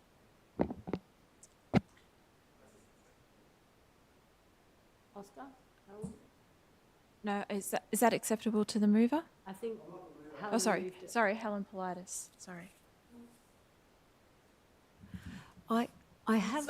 So, councillors, I just need to clarify something about this wording. So just in terms of relation to Councillor Bolton's item 8, and, you know, I get that it's difficult working under pressure. There's sort of been email conversations in the last half hour. Section 8, we've given advice in the last hour and a half since we saw these words that there's problems with this. I can hear really strongly at this council meeting and the previous council meeting that people would love to see that seat going back into the mall. And you've also heard the public advice from me, and we've talked about it outside as well, that this is a staff safety issue. CEOs are given extremely heavy burden to look after the safety of staff. You don't want your CEO to be fettered in how to meet those obligations. And that seat was removed because we have had stabbings, punchings, assaults, threats. It wasn't removed for low-level safety issues, it was removed for really intense safety issues. If you try and sort of create a situation where a piece of furniture can only be removed by the organisation by a decision of council, you are fettering our ability to keep our staff safe. So I just want to reassure you that we absolutely hear the feedback from the community and from some councillors that reinstating that seat when and if it becomes possible is really important, but the safety issues need to be paramount. I advise that very strongly. Thanks. Thank you very much. Councillor Politis, is that agreeable to them as a mover? Mayor, in view of the CEO's explanation and something that I've actually been privy to, so I've been aware of these behaviours and the reason for the removal of the seating. Sorry, yeah, so it's not acceptable to me in view of what we've just heard. And it's not acceptable to me as the seconder either. Councillor Aboud, are you seconding Councillor Bolton's motion? I'm happy to second everything except point 8. Councillor Bolton, is that agreeable to you if you amend your amendment to remove point 8? Withdrawing. Moving a new amendment that doesn't include point 8. Well, yes, I would be prepared to do that. I would like some sort of rewording of point 8, but given, rather than doing something on the spot, I might do that as part of the report that comes back to council after the Community Safety and Wellbeing Forum. That might be a good time to do that. So, yeah, I'm happy to do that. Okay. So we can remove point 8 from the... Oh, through you, Mayor, I think we just remove the words in blue and leave the rest of the point 8. Oh, right. The original. We'll just need a second on it. Yeah. Just delete by a decision at council meeting. What actually it could be worded, it could be the original wording in consultation with councillors. Would that be satisfactory? Through you, Mayor, councillors, you've heard my advice on this. Yeah. Okay, well, if that's the only way I can get some of the other amendments up, I will remove those words and I'll address it when we have the report come back to council after the forum. Okay. Thank you. So you're happy to second... Sorry, Councillor Pulford? What? It needs to be sent by officers if it's going to be returned to the previous one following it. Yep, that's correct, by officers. Thank you, Councillor Fulford. Councillor Abood. So Well, did you want to speak can to I your speak to my amendments? Yes. Actually, thank you. Go ahead. Thank you very much. Now, I do understand the safety concerns that people have talked about, but there also is a cohort of people who have not caused any antisocial behaviour in the Coburg Mall. They don't, a lot of them are library users, a lot of them played chess on the big tables. The only seats left in the Coburg Mall where you can sit, where you don't have to pay to buy something, are small concrete blocks with no backrest that don't have any shelter from the sun and the rain. And there is a cohort of people who do socialise and sit on and used to sit on the Coburg Library seats. Now those people have been scattered to the winds. Some people who may or may not have been causing issues have been also dislocated from the area. But some into the arcades, some into different places. I don't know, the council really knows what's happened. But I do question, as the questioner did earlier this evening, I do question whether the library seats are the source of the antisocial behaviour. Obviously, you do have to deal with antisocial behaviour, but I also, but I do not see chasing that cohort of elderly people who need a place to sit after they've walked to the mall or to Coburg Shopping Centre. I do think that various needs have to be weighed up, and I also think some of the antisocial behaviour is not necessarily connected with the library seats. It exists, but I don't think the removal of the seats is necessarily the solution. I also feel that there is a need for some information about the criteria on which people are being moved on. Some people might be moved on for well-justified reasons, but I have received information which indicates some people are moved on appearing to be discriminatory reasons. And then lastly, I feel the libraries are given so much work to do because so much work from government and corporations has ended up in libraries, because that's the only place some people can go to access emails and computers, that librarians have so much stuff to do that there is a need for a social worker in the library, and there are many other libraries in other parts of Melbourne which employ full-time social workers. And we can see from the report that officers are produced that the library social worker, who's really only responsible for what happens inside the library, is also being asked for advice by the security guards to deal with situations outside the library. So I think it's a good investment. Thank you. Councillor Abood. Thank you, Mayor, and thank you, Sue, for proposing your amendment, and I hope it does become incorporated to the substantive motion that's been prepared for us. But some of your comments I do disagree with, and I think that the people who play chess on the big table haven't done it for quite some time, because the table was burnt down quite some time ago. regarding chairs without backrests, there are wooden seats in the mall which do have backrests, and also many of the traders have, and other councillors who've spoken to the traders have told me that, and I've seen this happen, that they're quite happy for people who need a rest, especially elderly people in our community who are not causing any dramas, to have a seat without necessarily purchasing anything from the businesses. I think that there's a little bit of a grey area between the idea of antisocial behaviour and violent, aggressive or offensive behaviour that sort of needs to be clarified, because this didn't come about because of antisocial behaviour. It came about because someone had an axe wielded at them, because someone was stabbed, because someone had their back doorstep used several times as a toilet, which I guess you could call antisocial rather than violent. But I think that the reason we're having to deal with this scenario now, and it happened before I came to council, Councillor Panopoulos got this rolling when one of the traders presented with a question, and I was in the chamber that day, that there's problems there and they need to be identified and they need to be resolved.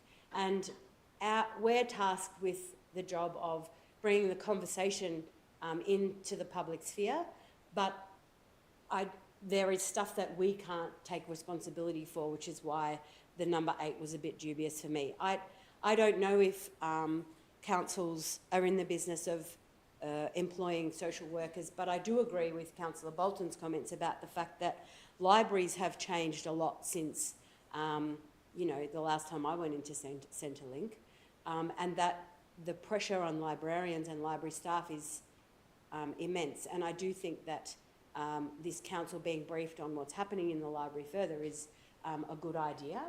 And I think also that it is worth us knowing what the reasons are, with all due respect, Vince and your people, that people are being moved on from the mall. I think that's quite an important piece. I did agree that we should keep the security at the mall for, you know, the extra 6 months, but I do want to know what's happening at 4 in the morning, you know, not what's happening at 2:30 if I go down the street for a coffee. So I think that this unfortunate and awful work is going to make a better scenario for even some of the antisocial people, but it will make it harder potentially for the violent people who are really making life hard for everyone at the mall. Thank you, Councillor Abood. Are there any further speakers on the amendment? Yeah. No. If there's no further speakers, I'll put that to the vote. All those in favour? This is on the amendment? Yeah, sorry. Yes, that's correct. Yep, that's right. We'll vote on the amendment, and then if it's accepted, it gets incorporated. If not, it fades away. All those in favour of the amendment? I declare that carried. So that was unanimous? Yeah. Yes, that's right. That be Yeah. recorded? Yes. Thanks. Now we'll return to the substantive. If there's no further speakers in relation to the substantive motion, I'll put that to the vote. All those in favour? I declare that carried, and that's also carried. He did vote unanimously. Okay, good work. We'll move on to 7.4, Ligon Street, requests arising from community forum. Is there a councillor who wishes to move? Councillor Pulford. Thank you, Mayor. I'm seeking to move a combined amended And motion. I can second it. Yep. So we'll get it on the screen, but it's to add a point 6, which is rights to City Power, requesting that City Power fund and deliver an upgrade to street lighting in Ligon Street, Brunswick East, to improve visibility and safety at night, as was done in recent years in Chapel Street and Stonington. And then point 7, which came from Councillor Bolton, investigate the section of Ligon Street between Albert Street and Ann Street, which has a high number of motorbike and bike crashes as a result of a poor road surface, especially near the tram tracks. Sorry, yeah. There's a typo. It's Road. Yeah, poor road. Yeah. Thank you, Councillor Pulford. Councillor Bolton, you're seconding this as Councillor Pulford's put it. Councillor Pulford, do you wish to speak to it? Yes, thanks. It's great to see this report from council officers. It was all kicked off last year by local residents and the Brunswick Residents Network, who love Ligon Street but want to see it sparkle, as they said. And sparkle was an acronym for, I actually can't remember what it was, but it means like cleaner, brighter, literally brighter as well, and you know, nicer to be around and more accessible. A bunch of the councillors from last term went to that community event, and we heard from local traders and local residents about their concerns around Ligon Street. Yeah, they said that they loved it, but that it felt quite dangerous and it felt quite dark at night. And so this report is kind of reporting back to the community what council is doing on this feedback that we heard both through that forum and through the report that residents put together with information about what they'd like to see happen on Ligon Street. So Ligon Street's tricky because it is a local owned road, but there's trams that run along it, and so that means that we can't, unfortunately, as a council, just change the road whole scale by ourselves. We need to talk to Yarra Trams and talk to the state government about changes we want to see there. There have been some lights recently, light bulbs recently changed, which has improved visibility when it's dark, but it still is a bit dark, and with residents pointing out that so many accidents in our community happen along Ligon Street, and particularly at night, improved lighting could help. This is a responsibility of City Power, so the point 6 is asking us to write to City Power to say, hey, you did it in Chapel Street in Stonington, you've improved the lighting there and made things safer and more visible for everybody. Would love it if you could please prioritise doing this on Ligon Street as well. Council also proposes to refer to the budget 40 grand to help remove street furniture that is no longer needed along each side of Ligon Street.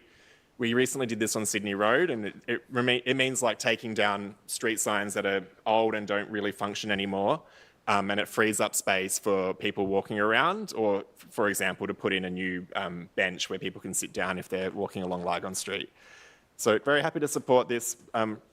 Glad to see it being put on the public record, and thanks to Brunswick Residents Network and to Andrea Bunting, who might have left, in particular, who continues to advocate for safety improvements in our city.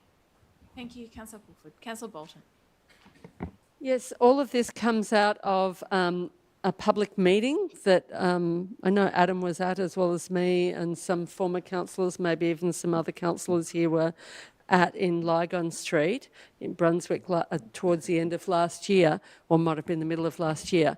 And what it drew attention to is the fact that there's a lot of discussion that happens about Sydney Road, but almost no discussion apart from the locals about Ligon Street. And yet Ligon Street is a major thoroughfare in the city.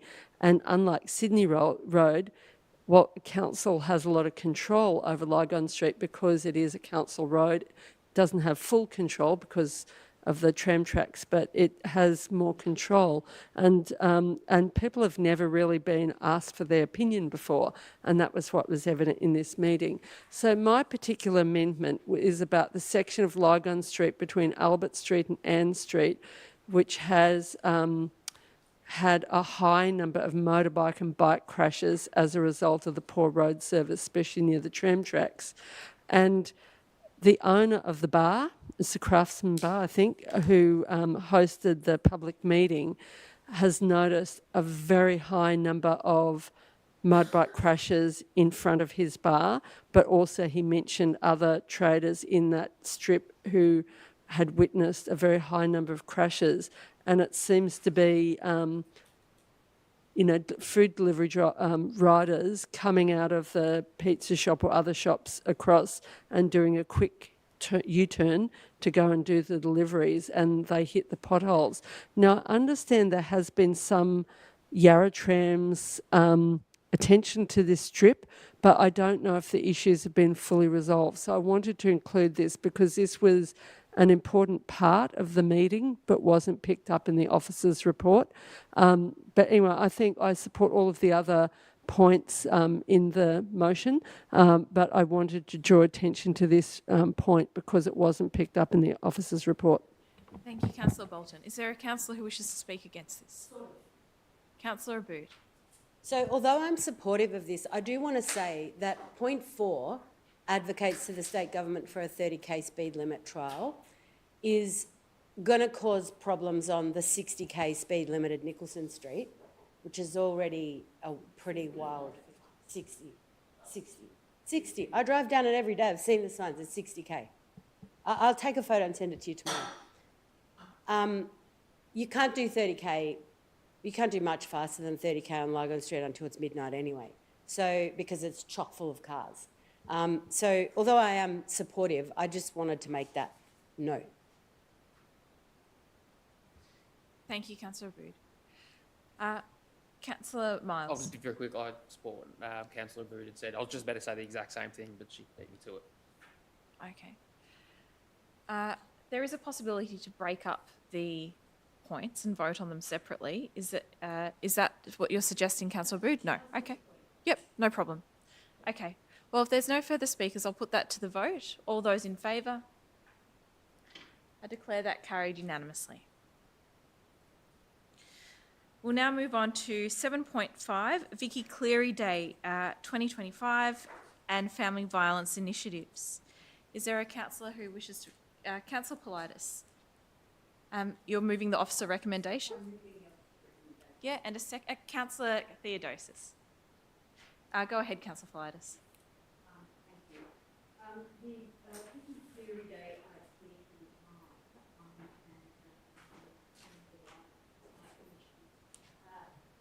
goes a long way. Oh, yours. Oh, I'm so sorry. Can you hear me now? Yes. The Vicky Cleary Day 2025 and family violence initiatives taken by this council go a long way to recognising the murder of Vicky Cleary. Vicky Cleary was a council employee and she was murdered by her former partner when she was leaving her place of work in 1987. I wish to acknowledge that her younger sister, Lizzie Cleary, hi Lizzie, was 14 years old at the time of her murder, and Lizzie has been an active advocate in this space ever since. I also wish to acknowledge that sitting next to her is Nick Burns, and Nick Burns is the CEO of the Coburg Lions Club, and the Coburg Footy Club hosts Vicky Cleary Day, which has been going on since 2017. Take out 2 years for COVID. So this will be the 7th year that we will be holding this annual event.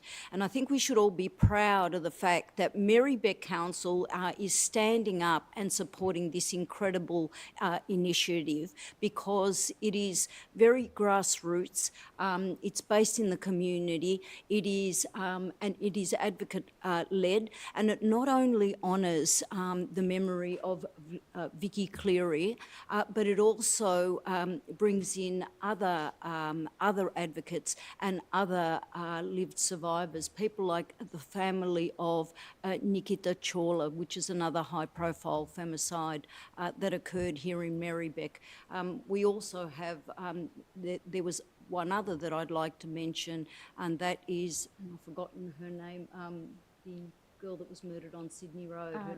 Jill Maher? Jill Maher, yeah, thank you, Jill Maher. So we've had quite a number in Merri-bek. So I think for all those reasons, it's very important that we stand behind this day. We stand behind the Vicky Cleary Day and we support the footy day in her honour. I want to say that the Coburg Lions Football Club has around 90,000 people that go through the gates every year. So it is a significant football club and it represents Merri-bek on the national stage. So it's a day that actually gets a lot of publicity. community. I also want to say that as a football club of that calibre and that stature, it's one of the very, very few that actually doesn't have pokies. So it does very good community things. But back to the Vicky Cleary Day and the family violence initiatives. I'm just conscious of time. Yep. So council is proposing that this year $10,000 be provided so that the gates are open for all members of the community to come and to enjoy the event and to listen to the speakers and to also take part in raising the awareness of family violence in this community. So I commend this report and the initiatives of Merri-bek Council and look forward to seeing you all on Vicky Cleary Day on the 4th of May this year. Thanks very much, Councillor Politis. Councillor Theodosis. Thank you, Mayor. I'm honoured to second this report and to share my own reflections, particularly with International Women's Day being just last week. I had the opportunity of attending a couple of incredible community events where I, along with other councillors here tonight, heard from really inspirational women in our community and the barriers that they have had to face. International Women's Day is a great opportunity for us to reflect on the amazing women in our lives and how far we have come in the fight for gender equality. However, it's also a time to reflect on how far we still have to go. There was a statistic raised at the event last week that it is currently estimated that it would take 138 years to close the gender pay gap, which is just extraordinary. And tragically, on average, one woman is killed every 9 days by her current or former partner. And since January 2024, 116 women have been killed, mainly at the hands of men and mainly by the hands of men that were known to them. I had the honour of attending the Vicky Cleary Day last year in Coburg and heard from families who had sadly lost women in their lives way too soon. And it was very moving, and it also showed how much more we really need to do on this issue. In Australia, intimate partner violence contributes to more death, disability and illness in women aged 25 to 44 than any other preventable risk factor. And unfortunately, we have seen that there is still so much more to do on this issue, such as when we look at online content being targeted to young men, that is becoming increasingly more extreme. Young boys are being funneled into extremeless pipelines that encourage or even celebrate disrespectful behaviour towards women. Seeing council support these family violence initiatives and the Vicky Cleary Day event makes me really proud that we as a council are doing something to hopefully intercept that online influence and provide good, strong role models for young men, whether that's through sporting clubs, schools or community organisations. I'm really hopeful that these will have a big impact, and I want to commend Vicky Cleary's brother and her sister who are here tonight for their continued advocacy and leadership on this issue. Thank you.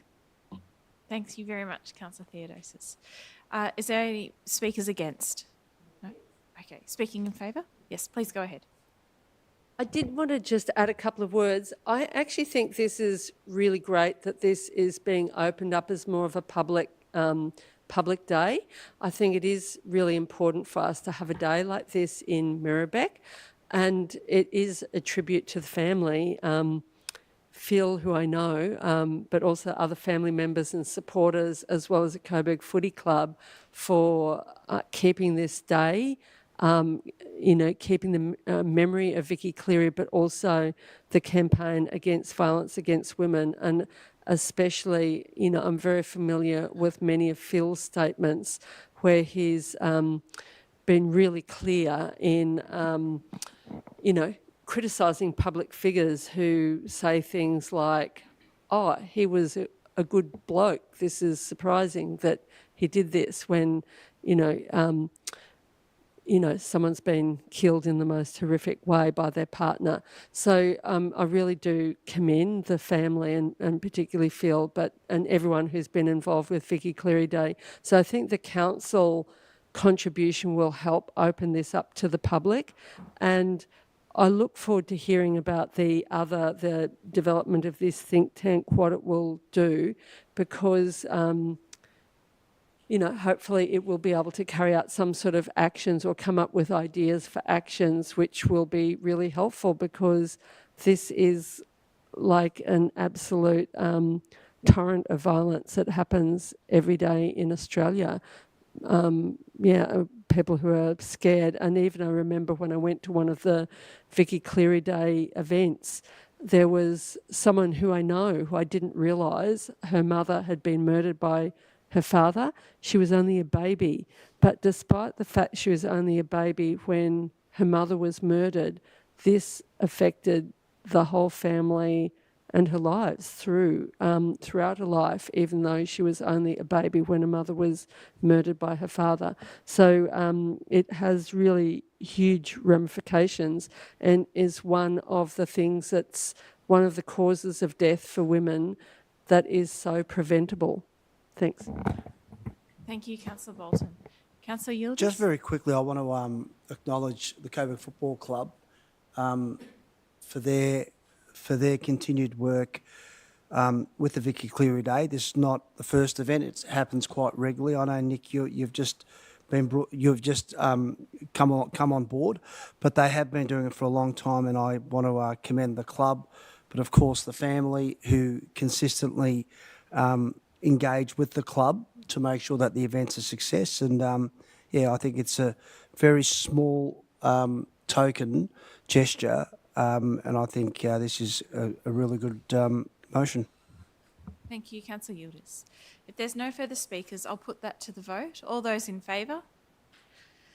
I declare that carried unanimously. Thank you very much, both of you, for attending this evening. Vicky Cleary's sister and CEO of the Coburg Football Club. We'll now move on to the winter allocations 2025 7.6. Councillor Yildiz to move. Is there a seconder? Councillor Chris Miles to second. Councillor Yildiz, go ahead. There's always anxiety this time of the year with football clubs and sporting clubs, sort of not sure if they're going to get their allocation. And it's great to see. I mean, Eamon, this is a good report, but if we can get this any smaller, it'd be good, because we'd need a magnifying glass, or shows I'm getting old. But I just wanted to point out the clubs. Oh, Nick, Coburg Football Club, obviously you're in here, mate. West Coburg, we've got Moreland City Soccer Club, and Moreland City have had some challenging issues, and they were quite anxious and apprehensive in terms of what was going to go on with their allocation. So, look, without any further ado, I just wanted to say, yet again, good report, considering there are many challenges with, in particular with football, AFL, not soccer. Auskick is receiving its worst ever patronage, with young kids disengaged from footy, which is disappointing. But considering that, this report is giving good allocation for those clubs that have been very loyal to us. And I just should point out that the clubs do generate close to about $167,000 a year in fees to council. It's not a lot, but we do. It's not for free. Clubs do pay a fee. Thank you, Councillor Yildiz. Councillor Miles, do you wish to add anything further? Councillor Abood. I'm just wondering whether it would be okay to make a very small amendment after the word report, adds a comma and then says, and continues to work with clubs struggling with same or with junior and female participation. Because there are some clubs well, I'll find out if that's acceptable to the mover and seconder. Just comma, and continues to work with clubs who are struggling. No issue with that. Thanks. Yep. Yeah.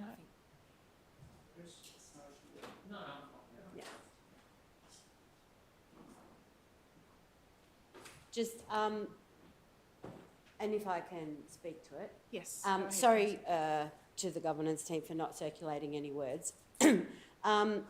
I think that part of the report outlines that there are clubs who, although they're making the criteria, and I think that the Bashar Hooley Foundation work also sort of is an example of this. There are clubs that do need some more help to make sure that they can continue to develop and support juniors and female participation so that it thrives rather than just survives. And I know that we currently do that because I've seen Bernie and Chrissy at work, but I just wanted it to be in the motion. Thank you, Councillor Brood. Thank you. If there's no further speakers, I'll put that to the vote. All those in favour? I declare that carried. We'll now move on to 7.7, planning for baseball and softball at Parker Reserve, North Coburg.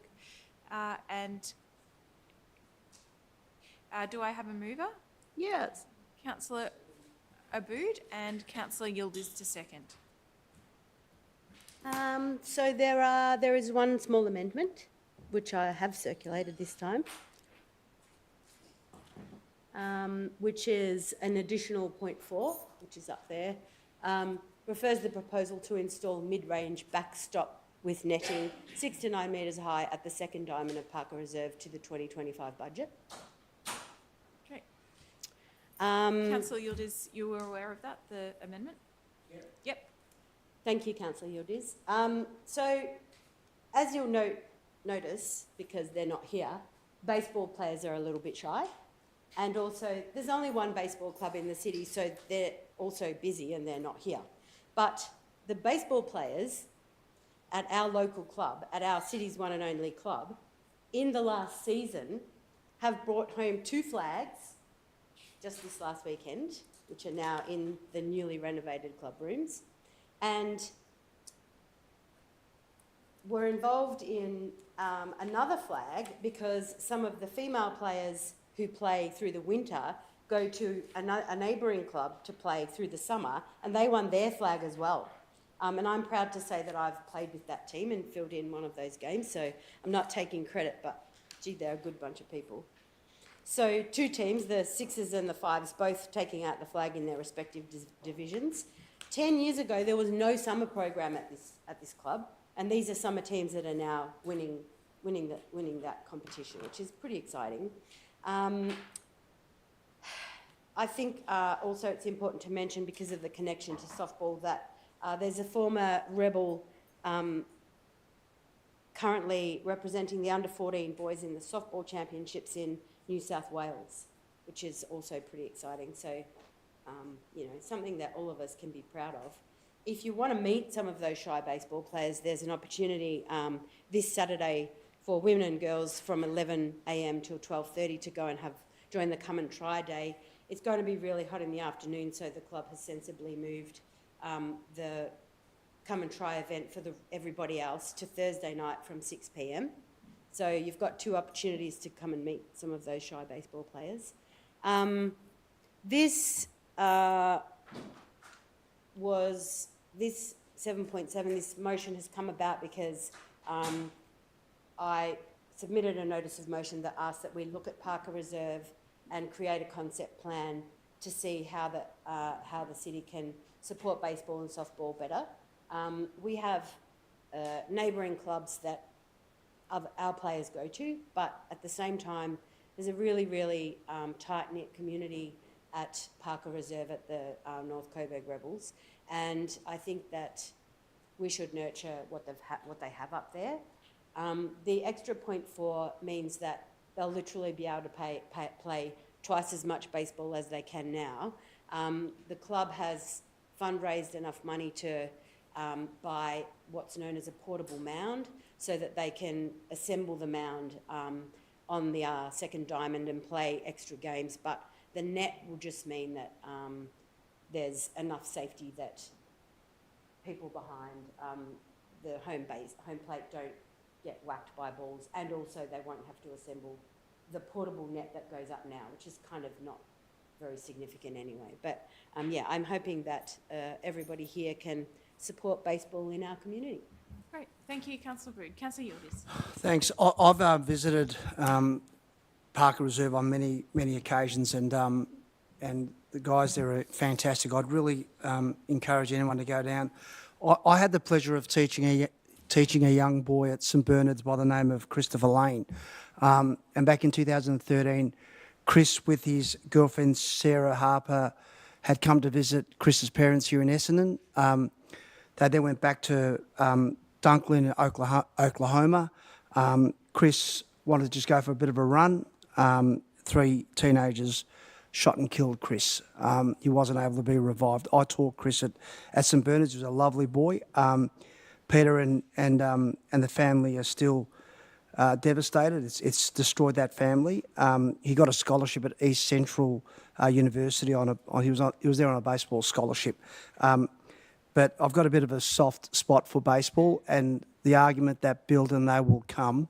You look at what they've done down at Werribee with the baseball there. I don't know if any of you have been out there, but it is certainly an experience. It is a lot of American themes go on, and it's great. If you've been to a basketball game in the States, you'll understand it's incredible. But yeah, these guys need support, and they have got members and they've got interest. The only problem is, I think the facilities aren't really meeting their needs.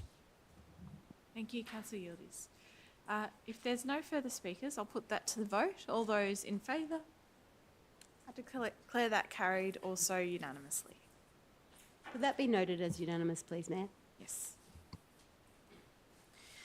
We now have 7.8, Merri-bek Libraries Collection Management. Is there a councillor who wishes to move this item? Councillor Irvin? And a councillor to second, Councillor Iwasaki. Thank you, Councillor Irvin. Yes, my mother is a librarian, so libraries have a really soft spot in my heart. And yeah, I wanted to thank Councillor Bolton for putting forward this notice of motion last year. Just, I guess, as we've already discussed this evening, libraries have changed in their role of society over time, and they do perform so many services that people rely on.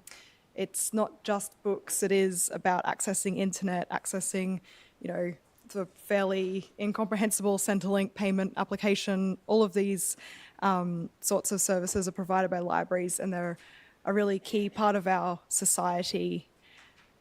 We've seen in other places they provide respite during heat events, they're free public places, and they also provide sort of social events and places for people to gather.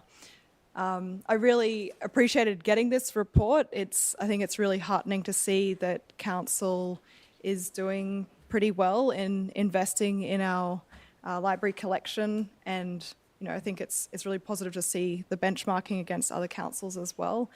And yes, just really interesting, and I hope that we continue to invest in libraries as we have been. Great, thanks, Councillor Irvin. Councillor Iwasaki. Yep, if there's no further speakers, you weren't speaking, Councillor Bolton? I would. While I don't have any amendments to this, I actually am really pleased that staff produced this report, and my motivation for calling for this report was because there was a lot of community concern, especially about the massacre of books that was happening at City Library in the city, and I heard some whispers about something like that potentially happening in Merri-bek libraries. So I wanted to find out what was actually happening, if it was happening. There was a lot of consternation about what was happening at City Library. So, there's a level of detail which I was not aware of, and I actually think this is a really good report, and not just for councillors, for members of the public who might have a particular interest in libraries.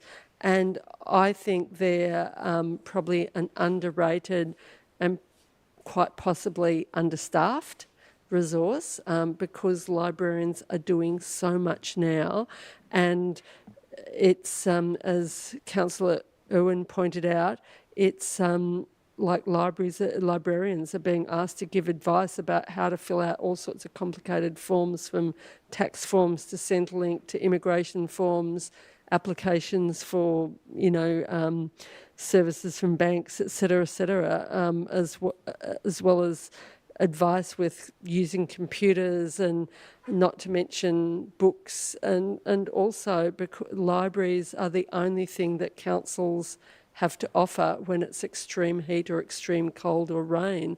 And so you get all gamut of people going into libraries, and so librarians have to settle down conflicts that might develop, or overcrowdedness in libraries. So I think, I personally think they should all get a massive pay rise and probably an increase in staff. But I actually think this has been a really useful report, so thanks. If there's no further speakers, I'll put that to the vote. All those in favour? I declare that carried. We now have 7.9, phasing out gas use in council's aquatic and leisure centres, and Councillor Bolton is on her feet. Councillor Iwasaki to second. Yes, so I'd like to move the officer's recommendation with one addition, which is that there be an extra point 4, that when the Aquatic and Leisure Centre strategy comes up for review in 2026 this year, 2025, later this year, consider bringing forward the installation of infrastructure for electrification of the Coburg Leisure Centre. Is that okay? Yeah. Okay. Thanks. So I'm not saying this has to be done because there is a leisure centre, which is Aquatic and Leisure Centre strategy that is after the Faulkner Leisure Centre redevelopment. It's meant to move on to Coburg Leisure Centre, and that's meant to be some massive sort of facility with probably less priority in the strategy as it stands for the Pascoe Vale and Coburg Olympic pool, which I'd like to see those pools increased in prestige in Merri-bek. But there is a possibility, but the report talks about quite a long time frame for work to potentially begin on electrification of the Coburg Leisure Centre, and no doubt that's tied with a redevelopment there. But it would be good to investigate if it is possible at all to do some sort of early stage of work which could introduce electrification much earlier. I am pleased in the report that there is a grant for electrification of the Oak Park pool. I think that's really important. And obviously the Brunswick pool is the most difficult to deal with, although there could be something done with the end of Phoenix Street, which is a dead-end street, and maybe council could use some of that space, being a dead-end street. But I am worried about electrification of Coburg Leisure Centre and Brunswick Bars being so far off in the distance, although I understand the reasons why. So if there is any way we can bring anything forward, that would be wonderful. And I think this is one of the largest cause of council's greenhouse gas emissions. So I think if we can move out of gas for the council's aquatic and leisure centres, that will make a big difference. Obviously there's a council fleet as well, but I think the sooner we can get out of gas, the better. Thank you, Councillor Bolton. Councillor Iwasaki. Yeah, I just want to reinforce what Councillor Bolton said, and also just to acknowledge the hard work that the city's been doing on trying to move off of gas. With the last, 10 to 20% of a lot of projects for decarbonization, those are often the most difficult parts. So it's good to see trying to push through that, and hopefully that we can find the money from grants to do this, as the Brunswick Baths situation is very complex with future projects and limited space. So just want to thank everybody for on the officers team for working hard to try to find solutions. Thank you, Councillor Iwasaki. Councillor Chris Marks. Yeah, I'll just be quick. I just sort of want to take this opportunity to thank the federal government for their grants that they've put towards this project to help put towards putting electricity heating towards our pools. Because you can see just in the data that how much gas the council actually uses, how much CO2 comes from our pools. So that money being invested will really help get us to net zero, hopefully by 2030. Yeah, for Oak Park. For Oak Park, thank you. Great. If there's no further speakers, I'll put that to the vote. All those in favour? I declare that carried. Yes, we'll record that one as unanimous. We'll now move on to 7.10, submission to parliamentary inquiry into the redevelopment of Melbourne's public housing towers. And Councillor Bolton is on her feet. I've also got amended motion or some extra dot points for the submission. Yep. If I have a second, I did pass them around. Right. So the extra points would be surely they won't be controversial. So extra points to add into the submission include that calling on the state government to publicly release information regarding including engineering reports relied on by the state government to justify demolishing the 44 public housing towers to justify demolishing the 44 public housing towers instead of renovating the towers. I put 2 extra words, to abolish. Those 2 words should be removed. I was must have been a copy and paste, which went wrong. Second point, that preparation to preemptively demolish the 44 public housing towers should not occur before the outcome of the public housing tower tenants' class action opposing the forced relocation and demolition has been resolved. And then that alternatives to demolition be seriously investigated, such as the successful French model of renovating similar public housing towers. And then add a new point 3, that council makes contact with councils with public housing towers in their municipalities with a view to organising a meeting of interested councils for the purpose of jointly advocating to save the public housing towers. If I get a second, I'll speak to it. Thank you. Councillor Svensson to second. Councillor Bolton. Thank you, Councillor Svensson. I mean, these are all fairly straightforward things, but especially the first point that I mentioned is extra crucial, because the government hasn't released any of the information they've relied on to justify demolishing the 44 public housing towers instead of renovating the towers.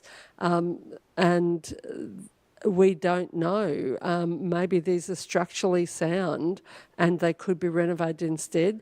We are aware that there is a model in France where similar public housing towers are renovated 1 unit at a time, just like in private apartment blocks, instead of just demolishing a whole apartment block. And they probably wouldn't be proposing that if this was private apartment blocks. Secondly, there is a group of public housing tenants in some of the towers slated for demolition who are challenging the decision in court with a class action, and the state government today or yesterday announced it was going forward. Even while the judge hasn't made a decision on an injunction, the class action hasn't been resolved, but the government is planning to move ahead, and I think that is really, really terrible. The government should be holding on. And then lastly, I think we need to talk with councils in other local government areas with the towers. It is well known that when populations like this are forcibly relocated, it actually leads to increased health issues and even increased death rates or early deaths in populations, because people lose the social solidarity that they've received in these towers.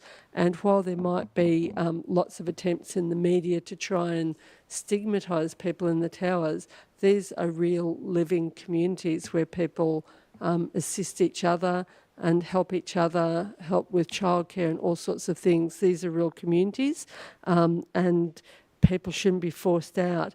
And it's particularly worrying, the latest announcement from the government that if they get away with demolishing the towers, there won't even be any public housing in the replacement towers. It'll be private housing and community housing. And community housing is, tenants have much fewer rights and it's much more expensive. Thank you, Councillor Bolton. Councillor Svensson.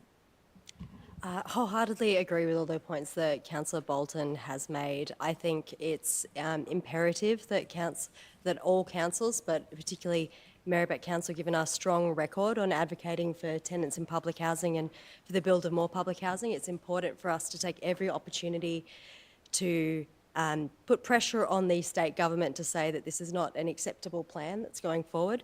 to demolish the 44 public housing towers with no expert evidence at all having been released backing this up, despite that evidence being requested in court. The government has still maintained that they will not release their modelling for why they are choosing to proceed with demolition as opposed to redeveloping the housing towers. There have been several housing experts who have co-authored a report, specifically looking at one housing block in Atherton Gardens, arguing for why retrofitting these buildings would actually be a far more, it would be, when it's combined with some strategic new building, is technically feasible, and it's a cheaper option that's better for the people living in those towers, better for other people who could then be moved into public housing, and better for the planet. There's a significant carbon cost related with knocking down these buildings and creating entire new buildings as well. What we know, I've spoken before about the importance of public housing and that it's the only genuinely affordable form of what we often call affordable housing, because it is capped at 25% of somebody's income. And Victoria has the lowest percentage of public housing stock of any state or territory across Australia. So I think it's imperative, given that we take every opportunity to advocate for the build of more public housing and to oppose the demolition of our pre-existing housing stock, where there are better, more evidence-based alternatives available. What we know from this modelling that's come from housing experts is across the 44 buildings, if we went for a renovation-based model, a redevelopment-based model, where possible, that could save around $1.5 billion in construction costs. So not only is it the more ethical option, it's also the better option economically as well. So there's a hell of a lot of reasons to push back against this government decision and very few reasons to support it. So I'm glad to see that we're strengthening this submission, and I call on all of our other councillors to support it. Great, thank you. If there's no further speakers, I'll put that to the vote. All those in favour? All those against? And an abstention. Great, thank you. Okay, so we'll move to all those in favour. We have Councillor Svensson, Councillor Pulford, Councillor Abood, Councillor Bolton, Councillor Irvin, Councillor Iwasaki. All those against? Councillor Yildiz, Councillor Miles, Councillor Davidson, Councillor Politis, and Councillor Theodosis was an abstention. We'll now move on to 7.11, Central Coburg Program, Scenarios for Further Investigation. Is there a councillor who wishes to move? Councillor Abood. Thank you, Mayor. So I won't make any changes to the officer recommendation, and if I have a seconder, I'll talk to it. Is there a seconder? Councillor Politis, thank you. Councillor Abood, go ahead. Thank you. So this is kind of exciting and a little bit daunting, but it's definitely the work of council and crucial that we keep moving forward. We are playing with ratepayers' asset here, but it isn't a game, and it's been something that the council has been in various guises deliberating about for a really long time. Like, you know, there are councillors here that have been on council for a long time and they would remember the first versions of this thing.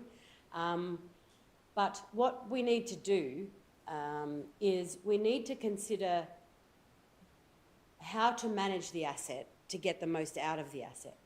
And so I am really excited about this work. And I'm really keen about the very last word in the motion, the officer recommendation that says staging, because we might find ourselves in a situation where to ignore a section of it, we'll get the best out of a different section. Or if we sort of, you know, take it off in pieces that are like bite-sized chunks, we'll be able to actually deliver something. And I think the most important thing to say about this piece of work, especially considering the scenarios for further investigation, which are like this kind of combination of a whole bunch of different outcomes, and goals, is that we might have to sell our big house to have a beach house, if you know what I mean. We can't have it all, so we might need to make some sacrifices to get something good happening. And I think that all of us are going to have to consider what are workable compromises and listen to the community when we hear about the stuff that people feel like they can go without, or the stuff that are complete non-negotiables and need to be included in the big plan. So I'm looking forward to the May Council meeting, but also every briefing and meeting that we have between now and then, just telling us more and more about what the potential scenarios might look like. Thank you, Councillor Wood. Councillor Politis. Thank you, Mayor. This project is very exciting. It's been more than 20 years in the making. It was 2005 when we first proposed the redevelopment of Coburg, and here we are again in 2025. I will say that the community and the traders and that everyone is really, really excited about getting something redeveloped. We know we need a new library, we know we need a new piazza, and the possibility of also incorporating into that some affordable and social housing, but also taking into account the economics of the area and ensuring that the whole area gets an economic uplift is just fantastic. And I'd like to commend the officers on the pace of this work. I'm looking forward to the modelling and seeing some of the scenarios. Thank you, Councillor Politis.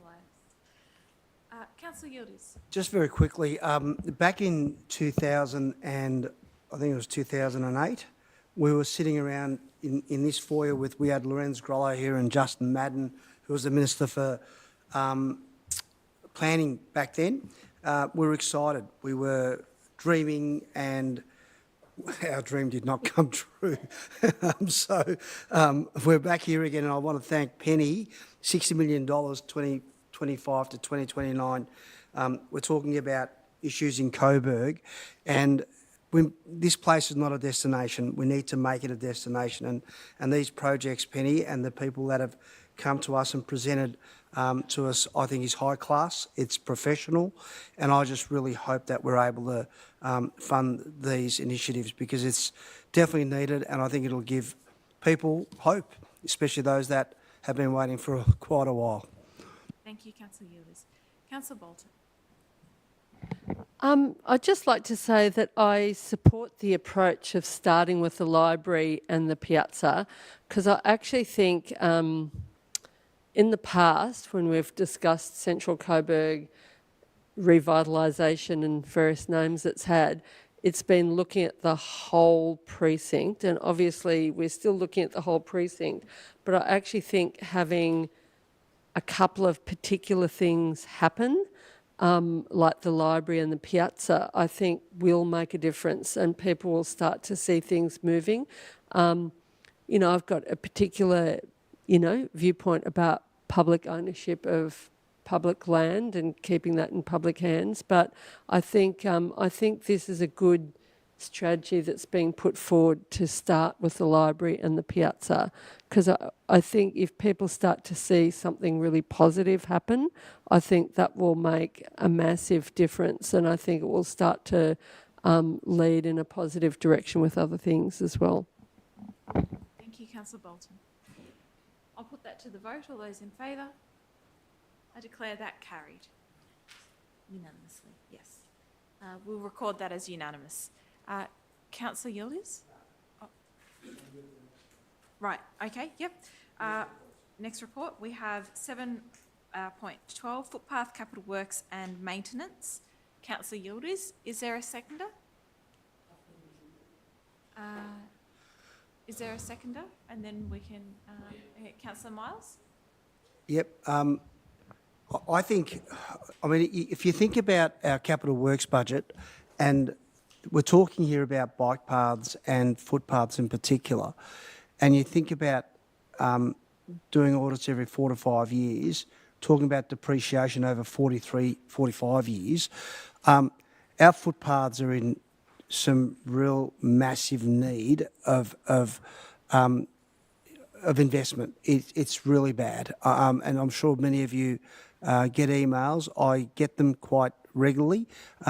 So this, I think, probably shortchanged you a bit on this, Anita, frankly. But yeah, I'll be supporting this with all guns blazing. Thank you, Councillor Yildiz. Councillor Miles, do you wish to say anything further? Yeah, look, during my campaign, I constantly heard about the state of our footpaths, so I definitely think we need to start investing more into the footpaths, because when we talk about cost of living, it's very hard for someone to go to work when they've rolled their ankle on a dodgy bit of footpath. So I think it's something we really need to be looking at, the safety of our community, and even little kids riding on bikes, footpaths crack, something like that, it can just lead to all sorts of injuries. So we really need to start taking our footpaths a lot more seriously. Thank you, Councillor Miles. Is there any speaking? Oh, you've got an amendment, Sue, that's right. I think surely it won't be controversial. So my amendment is, where's the consolidated amendment, is in point 1, at the end of point 1, it add the words escalated by the rate cap each year after 2025-2026, as in, it should be indexed to the rate cap as the rate cap increases. And secondly, an amendment to point 2, that when the road management regulations are reviewed, the review of intervention levels with reference to the trip hazard guidelines in schools and aged care sites, the rest of the wording is the same. And then in addition, the community consultation needs to be broad enough to capture submissions from members of the community with mobility issues. Thank you, Councillor Bolton. Is that agreeable to the mover? I think we need clarification, probably from the director on this. Yes. Okay. I'll turn to Anita. Thank you, Anita. Yeah, thanks, Mayor. Actually, Councillor Bolton there was another version of this amendment that Councillor Bolton had said was acceptable, which had a yes, point 3. Yes, it was. Yeah. Did I put the wrong words? Okay, yes. Yeah, so the point 2 as it was, and then the point 3 is what gets added. Yeah, sorry, I missed that. I was reading the wrong version. And so the addition of point 3 is really in relation to the piece of work that would be done later in the year in relation to the road management plan and some parameters around that Councillor Bolton is suggesting. That's right, it should be just all the black writing at 2.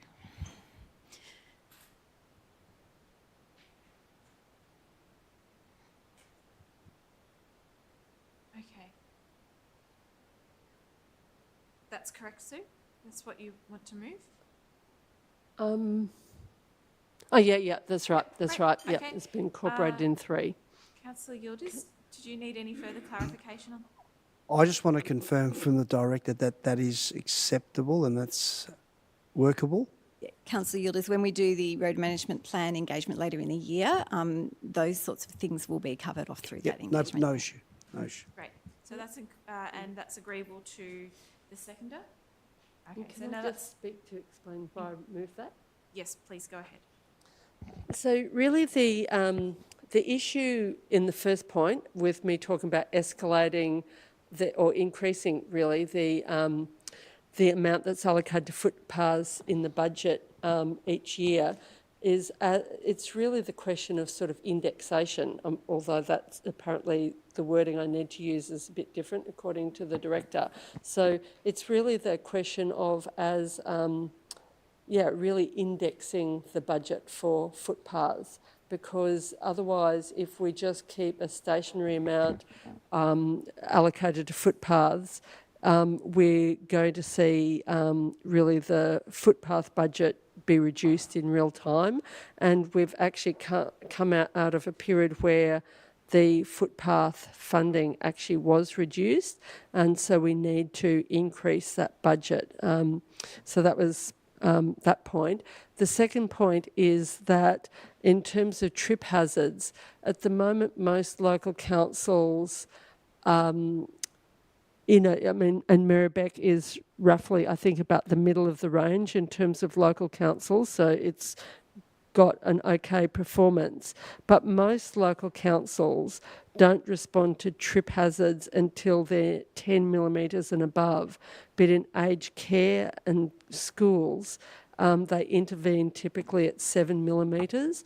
So it would be good to see if maybe it might be possible to bring the intervention level back to towards what it is in schools and aged care centres, because there are many, like the impact on some elderly people I've spoken to and others who've tripped and had a serious injury is that then they start to become scared of walking in the streets and reliant on a car or being given lifts by people. So it does have a big impact on a lot of people when they trip and hurt themselves seriously. So I'd like to see a real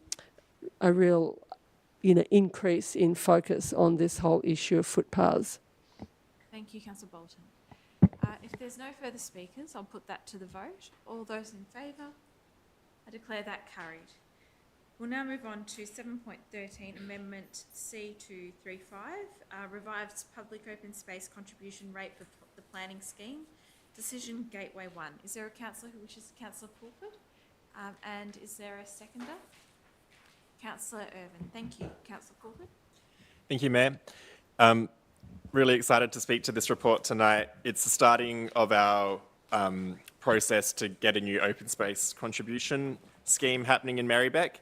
So we have one at the moment.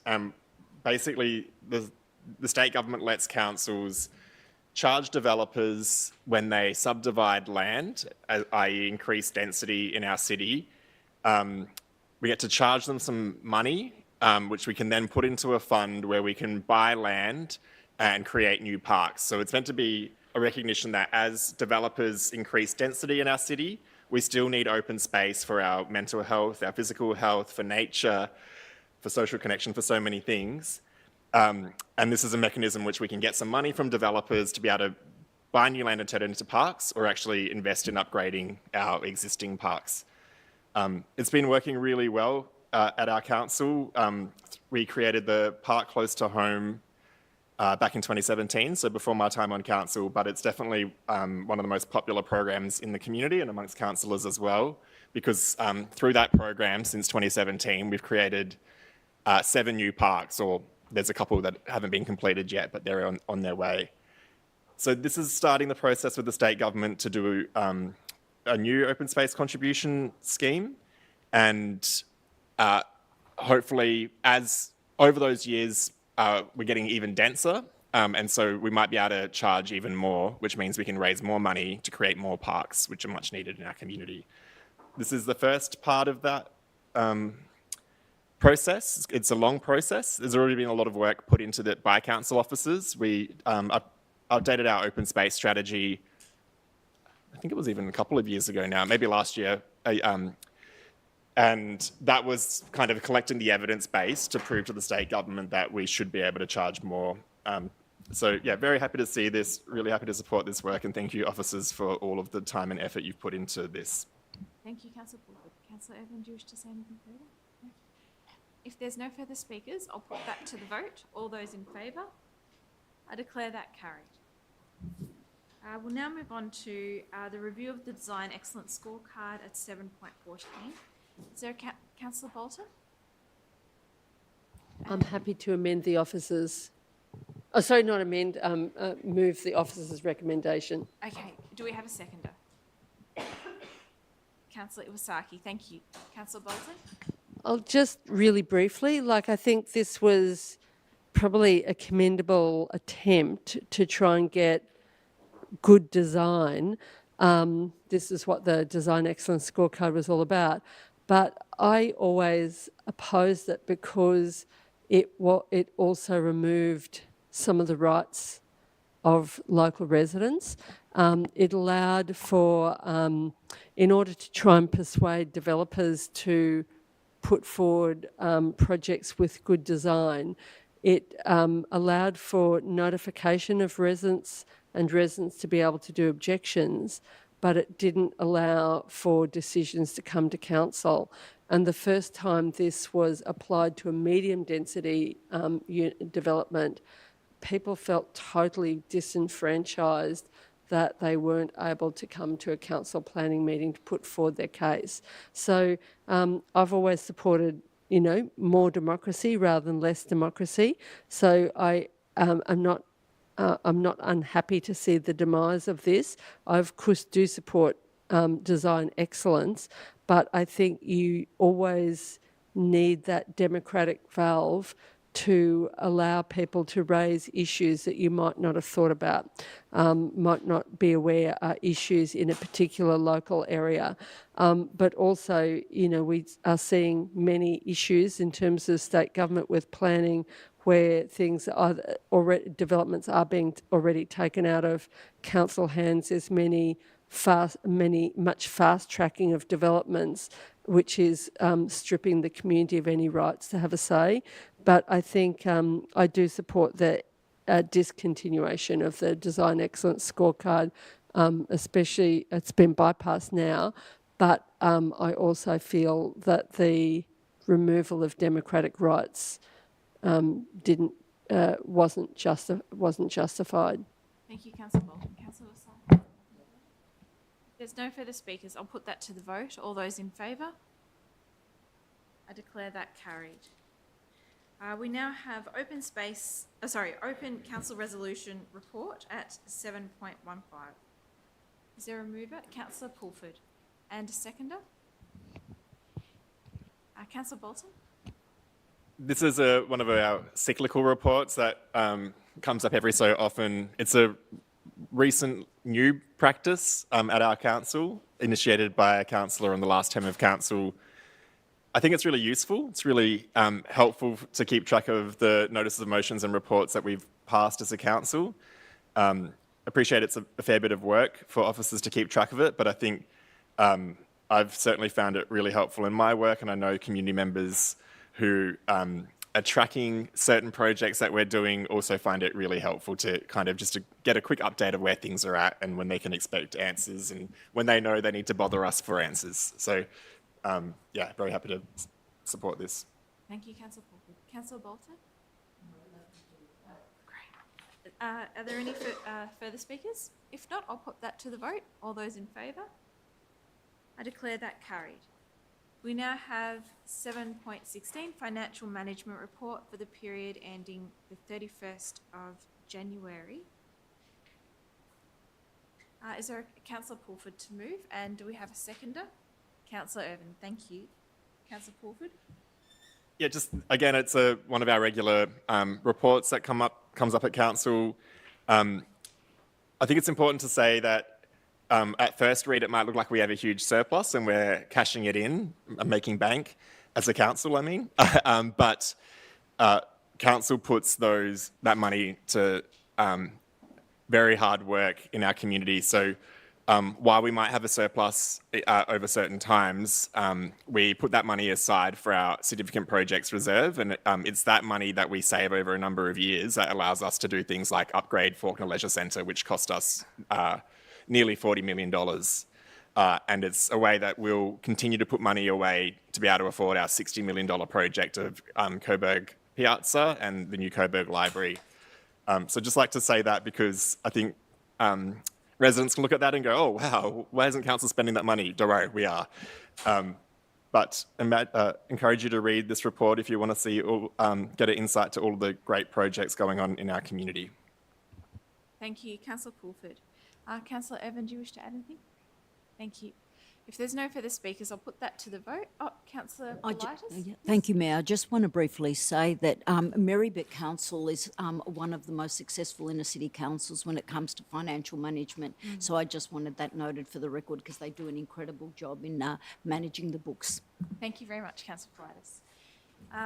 I'll put that to the vote. All those in favour? I declare that carried.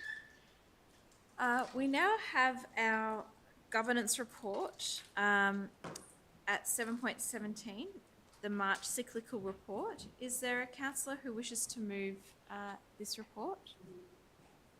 Yes, so I think the way we'll conduct this report is we will have the first points of the officer recommendation from 1 to 12, and then for 13 and 14, we'll vote on those separately, where Kathy will leave the room and then return after that vote.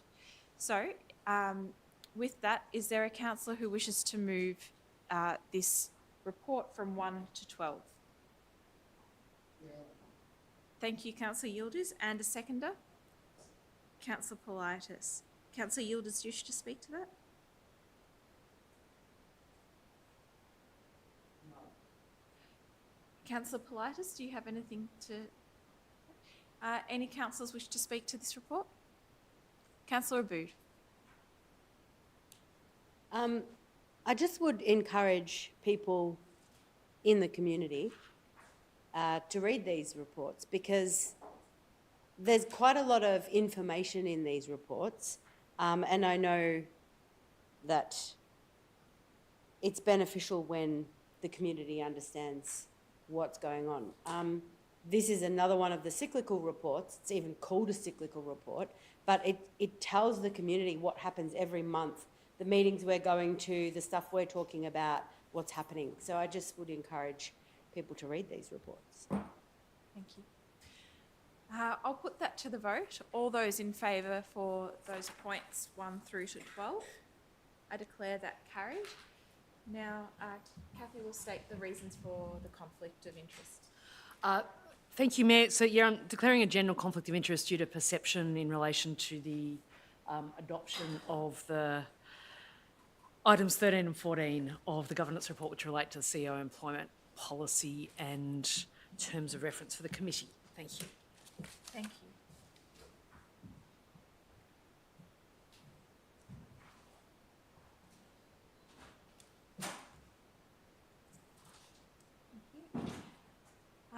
Now, is there a councillor who wishes to move the final 2 points?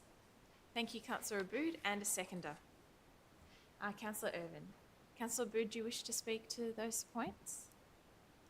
Just to commend the work that's gone into this. I wasn't able to attend the event that the group went to, but I did catch up afterwards with Ms. Carney and also Sue to voice my opinion on this work. And I think that it's, look, one of the most notable things for me coming back to council after a 4-year break, and the CEO was newly appointed then, is that Kathy, but also everybody here, just seemed to really understand their roles and seem to be so comfortable in what everybody's doing. And I think that, like, it was the first thing I noticed. And so I'm really pleased that it felt like that. And I just, you know, it's a good opportunity to say that publicly. Great. Thank you, Councillor Abood. Sorry, who seconded? Councillor Irvin. Nothing further to add. Okay, if there's no further speakers, I'll put that to the vote. All those in favour? I declare that carried. We can now get Kathy to return to the chamber.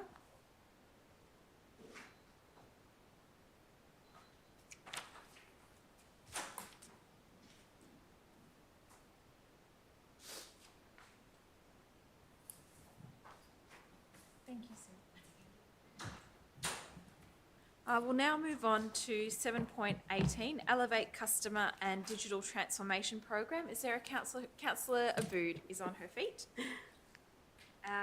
Is there a seconder? Councillor Politis. Thank you, Councillor Abood. Oh, look, this is really exciting. And, you know, the officers responsible for this work and all of the council workers who've been featured in the little Vox Pop videos to help us understand what the goal is here. Tech is everything, right? We've seen that this evening. There's people who wanted to be in the room and couldn't be. It costs money and it needs to be upgraded on a regular basis, and we're past time, and we've seen some of the other councils do the same thing and learnt from the mistakes they might have made, but also we're not last. And so I think that this is really important work that the community, the people who work in this place are going to benefit from. One of the things that comes to mind the most is just how, you know, if you can envisage a scenario where, I don't know, let's call him Daryl, gets a list of jobs at the beginning of the day on a piece of paper and has to go out and do the job and then come back and tick off the job so no one else does the job. And it's just going to consolidate everything so that the left hand knows what the right hand's doing. And I'm really glad that, you know, I'm here in a position to be able to support. Yeah, it's a big spend, but I think it'll be worth every cent for the whole organisation. Thank you, Councillor Bood. Councillor Politis. Thank you, Mayor. I'd like to commend this one because digital transformation is a much needed in this council. Getting the systems to talk to each other, I think, will have a huge impact on the way the work is done. And I've also been very impressed, having been part of these digital transformations many times over in many organisations, I am very impressed with the considered, very thoughtful, very thorough and very comprehensive way in which this digital transformation is being approached, and particularly in the way that the learnings are being picked up from other councils. We're in a very fortunate position in that we can learn from the mistakes of others. It appears to be a huge investment. This investment will pay for itself if this project does even 50% of what it's intended to do. No digital transformation, in my experience, has done 100% of what it's intended, but if it does, you know, most of what it's intended, I think it will put council in a very good place. And so I commend this, and I commend the work of the officers on this one. Great. Thank you, Councillor Politis. Councillor Fulford. Yeah, just to be very quick, completely echo what the previous two councillors have said, but currently we have 120 applications that our council officers use, and so the whole intention of this is to simplify that. I think the outcomes will be a lot more of efficiency, and I think that's why, yes, it's a big upfront spend, but I think it'll make our officers much more efficient in their time, which means they'll be able to do more, which is good. But also, when we pay for these 120 applications, my understanding is we might only use a certain part of each of those applications. So it's actually not an efficient use of money either. But the reason it's 120 applications now is because over many years, holes have been plugged as things have come up. So this allows officers to take a holistic approach to our systems. And I think one big complaint we get as councillors is when residents log an issue with council, and they get an email back saying it's been solved, and it actually hasn't been solved, and that's because it's a problem in our systems. So it'll actually mean council can address issues raised by residents a lot quicker as well, hopefully, if the officers do a good job, which I expect they will. But also it means that residents will be able to be properly informed and better informed and more quickly informed about what council's actually doing about the issues they've raised. So yeah, I think all of us are very supportive of this process. Thank you, Councillor Pulford. If there's no further speakers, I'll put that to the vote. All those in favour? I declare that carried. Yes, and we can declare that unanimous. We'll now move on to 7.19, Contract Variation RFT 2022-287, Provision of an Integrated Parking Management Solution. Is there a councillor who wishes to move this report? Councillor Abood, do we have a seconder? Yeah. Councillor Miles. Thank you, Councillor Abood. Do you wish to speak to it? Councillor Miles, is there any councillor that wishes to say anything in relation to this report? No, if not, I'll put that to the vote. All those in favour, I declare that carried. Thank you. We'll now move on to 7.20, Contract Variation RFQ 2022-326, Towing, Storage and Releasing of Abandoned Unregistered Vehicles. Is there a councillor who wishes to move this report? Councillor Bolton and Councillor Yildiz to second. Councillor Bolton. Thank you. Councillor Yildiz?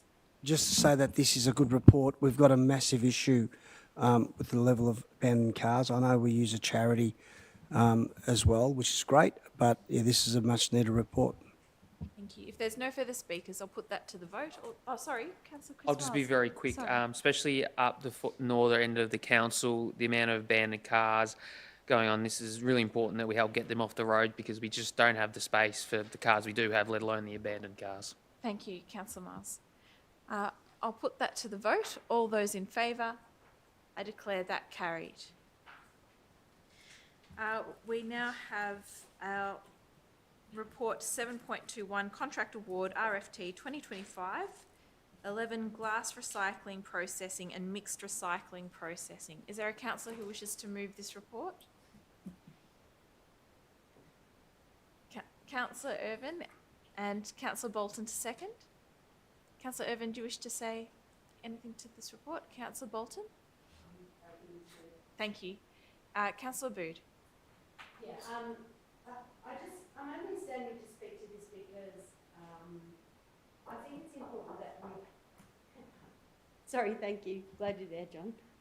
I'm only standing to speak to this report because this is something that sometimes happens where, for some people, these last few motions are actually where the big bucks are, and it might seem that none of us are taking any notice whatsoever to this stuff, but it is, this is the rates, roads and rubbish bit of, what we're doing here and what we're talking to.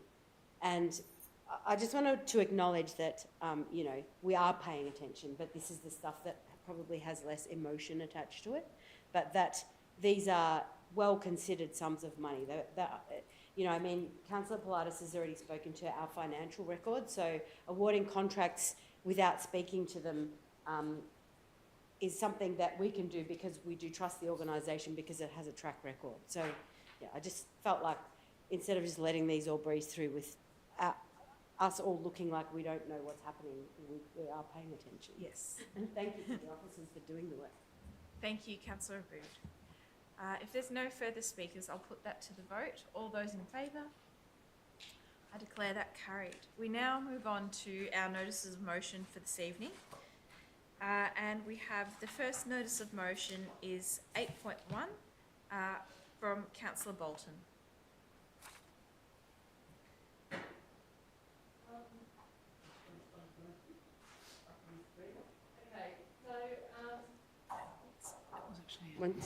This is just a very simple motion that council uses its own venues for council workshops and not hold these workshops outside of Melbourne after the next such scheduled workshop on the 22nd to 23rd of March this year. Thank I've got a seconder, I'll speak to it. Councillor Bolton have a seconder? If there's no seconder, the motion lapses. We'll now move on to 8.2, continuing high quality in-home support for older residents, advocacy to federal government. And that is Councillor Pulford's motion, I believe. Councillor Pulford? Thank you, Mayor. Should I get a seconder? Yes. Or? Is there a seconder? And we have Councillor Chris Miles. Oh, great, thanks. Thank you, Mayor. So this, basically, right now, council delivers great in-home aged care support services for members of our community who are eligible for those support services. This is largely funded through a block grant from the federal government through the Commonwealth Home Support Program. For many years now, this particular these block grants have been at threat of being cut. And I think they were meant to be cut mid-2024, then mid-2025. And the current federal government has extended the block grants until mid-2027, which is such a great move. It's given us a couple of years of certainty for our residents who depend on these services, and also for our amazing workers, aged care workers, who some of them have been working with people in our community for 20, 30, up to 40 years. So this team of ours has intimate knowledge of our community and of our local residents. They have relationships with them, they have trust. Some of these services require workers to come into your home and help you with showering or grooming, or there's also other parts of the program. But letting somebody into your home takes a lot of trust. And so I'm really proud of council's long-standing work in this area. My mum was an aged care worker. She did this kind of work, but in South Australia where it was privatised. So she worked for a company, and I know she didn't get the kind of wages and conditions that our workers get here. So 2/3 of those those programs are funded 2/3 by these block grants from the federal government, and council subsidises them by about a third as well, which is equivalent around $2 or so million that we invest in, on top of the money we get from the federal government. So this motion is, this council has a long and proud history of advocating to keep these services in our public hands. And this is just it's still a live issue at the moment with the deadline coming up in mid-2027, and the federal government has been working through its aged care reform. So now's the time not to go quiet, it's to keep banging the drum about this, and so this motion just seeks to help do that. It asks us to write to the federal ministers and assistant ministers for aged care and health. We've had some great support from some of them in the past, which is, I think, why it's been extended. And so we're just asking for them to continue to support this campaign to keep it in council hands. There are also about a third of Victorian councils, it keeps dropping, who still provide in-house aged care services. So we're more powerful when we're together. So this motion seeks to convene a meeting of those councils that are still involved in delivering aged care services so that we can collectively raise our voice to the federal government. Thank you, Councillor Paul. And it invites the union to get involved too. Yes, thank you. Councillor Myers. I'm a massive supporter for in-home aged care because the issue that comes is when people move out of where they live, their health declines so quickly. By keeping them in the home where they feel safe, where they feel comfortable, just extends their life. And I think that's what we owe to those generations who have worked and paid taxes while we were growing. So I 100% support this. Thank you, Councillor Myers. Councillor Theodosis. Sorry, I was just wondering if I could move an amendment. Yeah. I'm not sure how long this would take, but if it does happen before the federal election, obviously there's one coming up, and then the ministers could change. I was wondering if maybe it's worth also writing to the shadow ministers as well to advocate for the service. Yeah, that's agreeable to the mover and the seconder. So if we could incorporate that into the substantive motion. Thank you, Councillor Theodosis. Speak. Yep, we'll just get that up on the screen.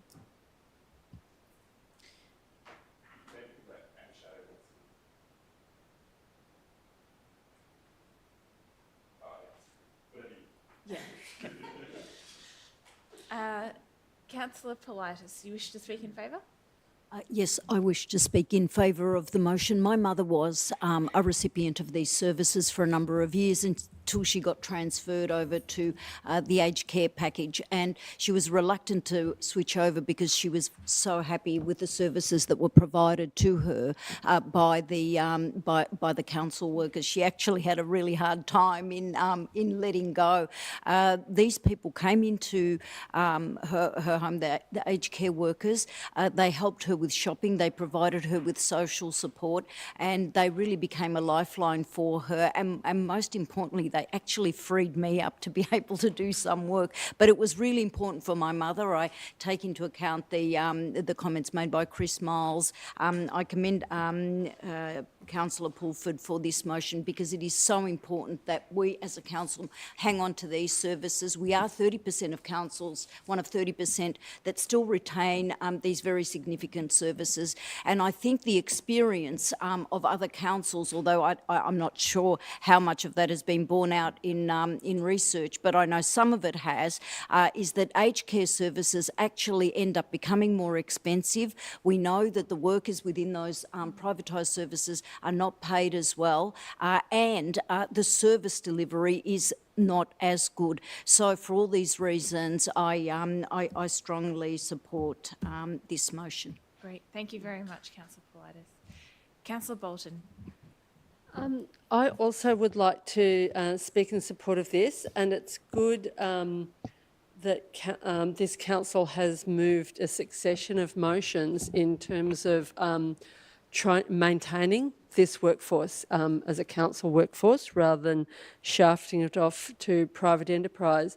And some of the examples of where councils have done this, one in Mornington Peninsula springs to mind, and one in the outer suburbs, I'm not sure if it's Whitehorse or somewhere else, which have been disastrous. And there have been periods where the council stopped providing service and there's been no private service taking over, or sometimes the private services don't know the needs of the local community because councils know, are much more familiar with the different groups of people within their community, including what languages people speak and so forth.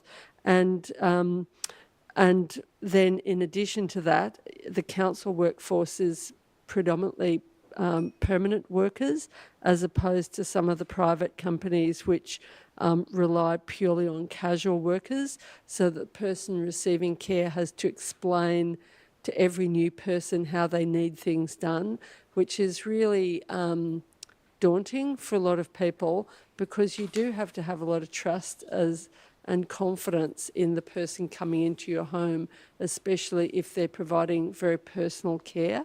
So I definitely think we've got to keep pushing on this, and really, in my opinion, we need to go back towards a system all over Australia for this to be a publicly provided service rather than by private companies that are trying to cut wages to cut costs and make more money. Thank you, Councillor Bolton. If there's no further speakers, I'll put that to the vote. All those in favour? I declare that carried, and that can be recorded as unanimous. Good work. We'll now need an extension of time, and we do have quite a few more notices of motion. So we have Councillor Aboud to move and Councillor Chris Miles to second. All those in favour of an extension of half an hour? I declare that carried. We now have Councillor Iwasaki's notice of motion, 8.3, greening state-owned infrastructure. Thank you. Yes, I want to speak first about the and we concept. can get a seconder, and we have Councillor Politis who is seconding. Thank you. Thank you, Councillor. All right. Thank you, Mayor Davidson. I want to note that the conceptualizing for this motion was co-authored by Mayor Davidson, and I believe this is actually the first motion that is explicitly co-authored in Merri-bek Council. And as a researcher who has always had a collaborative mindset, I think this is a great milestone because I think we're in a time when people are losing confidence in their leaders, and it's important wherever we can to demonstrate that collaboration and cooperation is possible. So hopefully it's the start of many here. Sometimes things can seem symbolic, but I think it's important to set an example for how politics can be done differently. This motion is especially appropriate to be the first collaborative motion because it relates to something that is so important for the future of everybody in Merri-bek. Every year, we are seeing higher temperatures, and coal mines are expanded instead of being transitioned away from.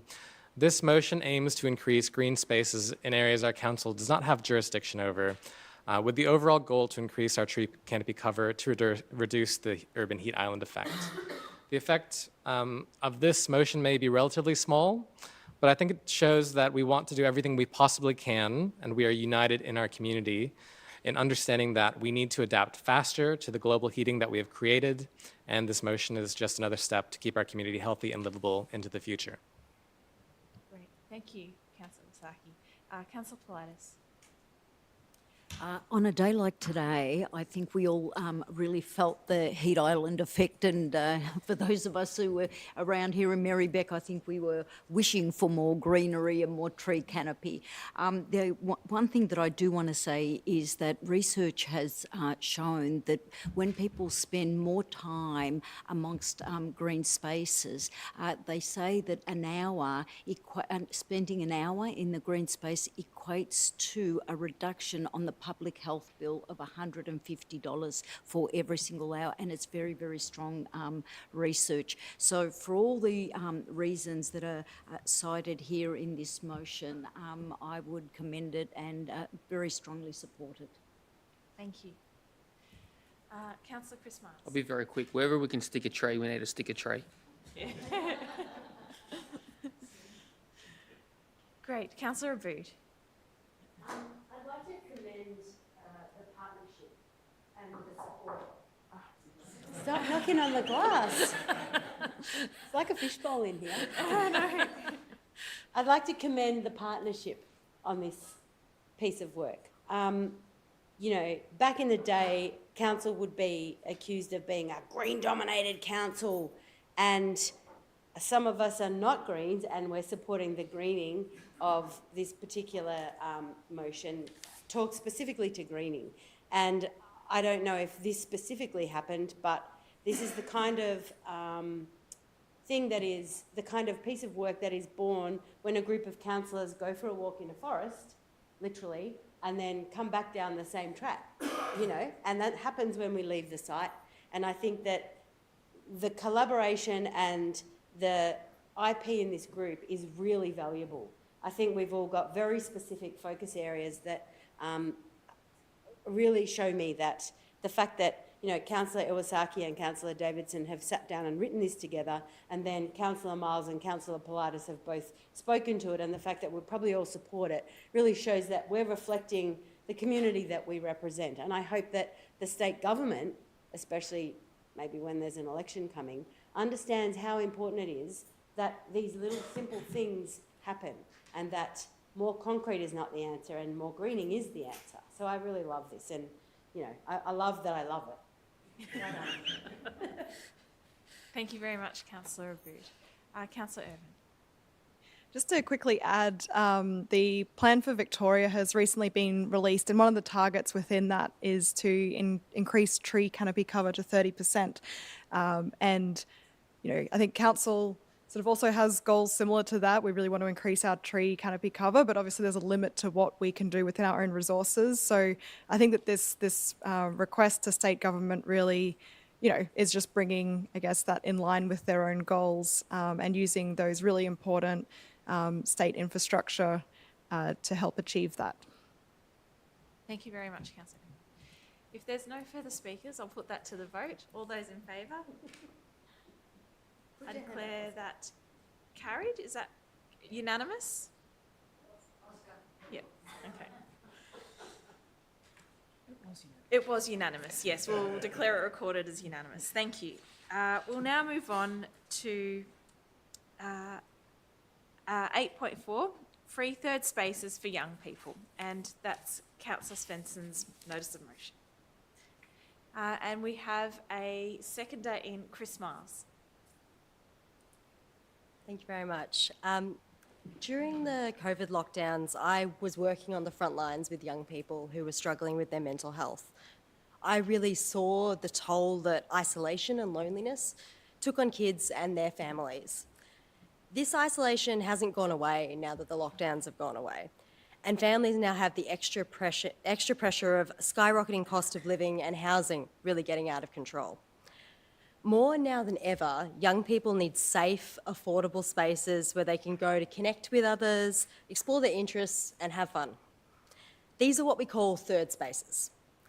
We already have some wonderful third spaces for young people in Merri-bek.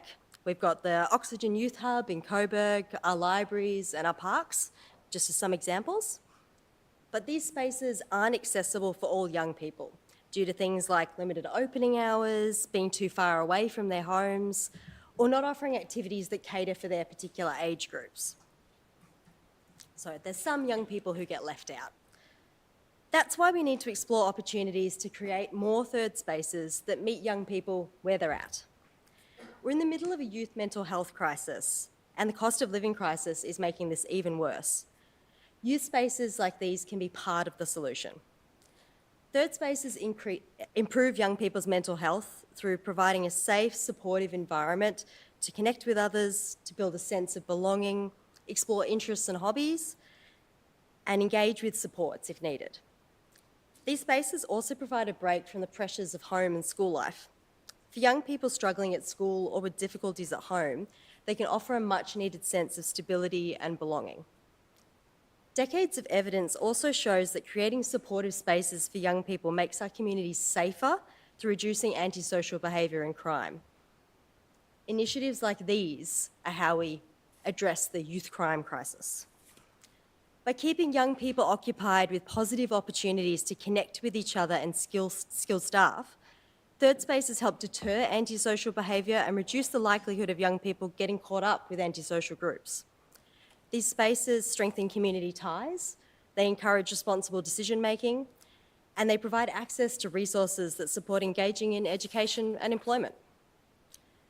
Rather than building more prisons and filling them with our young people, government should be creating new, free spaces for them to build positive social connections.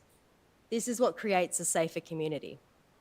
So to sum it all up, free third spaces are not merely places for children and teenagers to pass the time, but they're vital to fostering positive mental health, supporting community cohesion, reducing financial barriers, and curbing antisocial behaviour. By investing in these spaces, we help build healthier, happier, and more connected young people, which strengthens society as a whole. Thank you. Thank you very much, Councillor Svensson. Councillor Miles. This is going to be very difficult, what I'm about to talk about. My late brother, Nick, he had severe autism and autism and what's the other thing? Sorry, I can't remember. Anyway, autism and ADHD, thank you. And he really struggled through life. The world wasn't meant for people like Nick because he struggled to cope in the real world, but he wasn't unwell enough to be taken care of by the health system.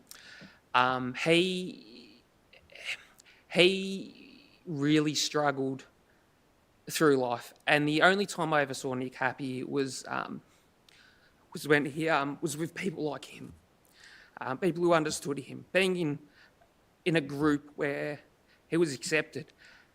And places like this are so important for young people who are struggling with mental health. Sorry. Because not all young kids go and play sport or go do skateboarding or do art. All they need is to be around people who understand them and care for them. So these free spaces for kids to be safe and accepted are so important, because during my campaign, I spoke about a lot of things, but mental health is so important to me, because if we can put these in place and if this can save one young child from taking their life, then it's completely worth it. Thank you, Chris. If there's no further speakers, we'll end it on that and put it to the vote. All those in favour? I declare that carried, and that can be carried unanimously. Well done.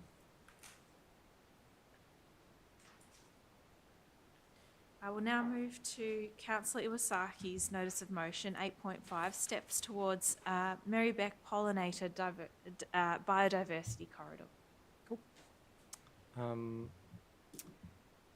Yeah, I can just start speaking. Yeah, thanks. And no, Nat was ready for it. Just a second. Councillor Abood to second. Thank you. Thanks, Councillor Abood. I also did a little bit of collaboration with Councillor Abood on this too. Thanks for your help. So I want to acknowledge and appreciate George Clancy Lester for being our guest speaker today with the Bee Hotel example. I think he spoke as better than I could really on this. He's been doing so much public speaking in front of, proper public servants. So a Merri-bek pollinator biodiversity corridor will show that we can live in an urban environment and still support native wildlife and ecosystems. So community groups across Melbourne have already done a lot of work in greening our nature strips and supporting wildlife, including in South Melbourne, and work done here in Merri-bek by the council, researchers, and local residents. This is so important because nature doesn't just benefit wildlife, it benefits our own mental health, it helps educate our future generations, and provides a sense of appreciation and accomplishment in our community. In my ward, I especially want to acknowledge the Brunswick Communities for Nature, which have done a lot of work in providing native plants and enhancing our nature strips. This motion will support local community groups and nature-minded residents who want to increase biodiversity in our community with a community forum and workshop to let the community guide what is important and provide resources to help engage residents to learn how they can participate in greening and increasing biodiversity in the local scale. If we design our green spaces with nature in mind, they can provide habitat and well-being for both people and animals. A pollinator corridor is designed to provide habitat and food for pollinators, but also those bees and flies and butterflies don't just pollinate, they provide food for other wildlife like insect-eating birds, bringing nature closer to everyone and protecting our Indigenous wildlife. So I hope that this motion can be the first step to the first council-sanctioned pollinator biodiversity corridor in Victoria to help restore and maintain our native heritage. Thank you very much, Councillor Lasaki. Councillor Abood? How do you talk about bees after someone who has a PhD in bees? Well done, Jay. Very good.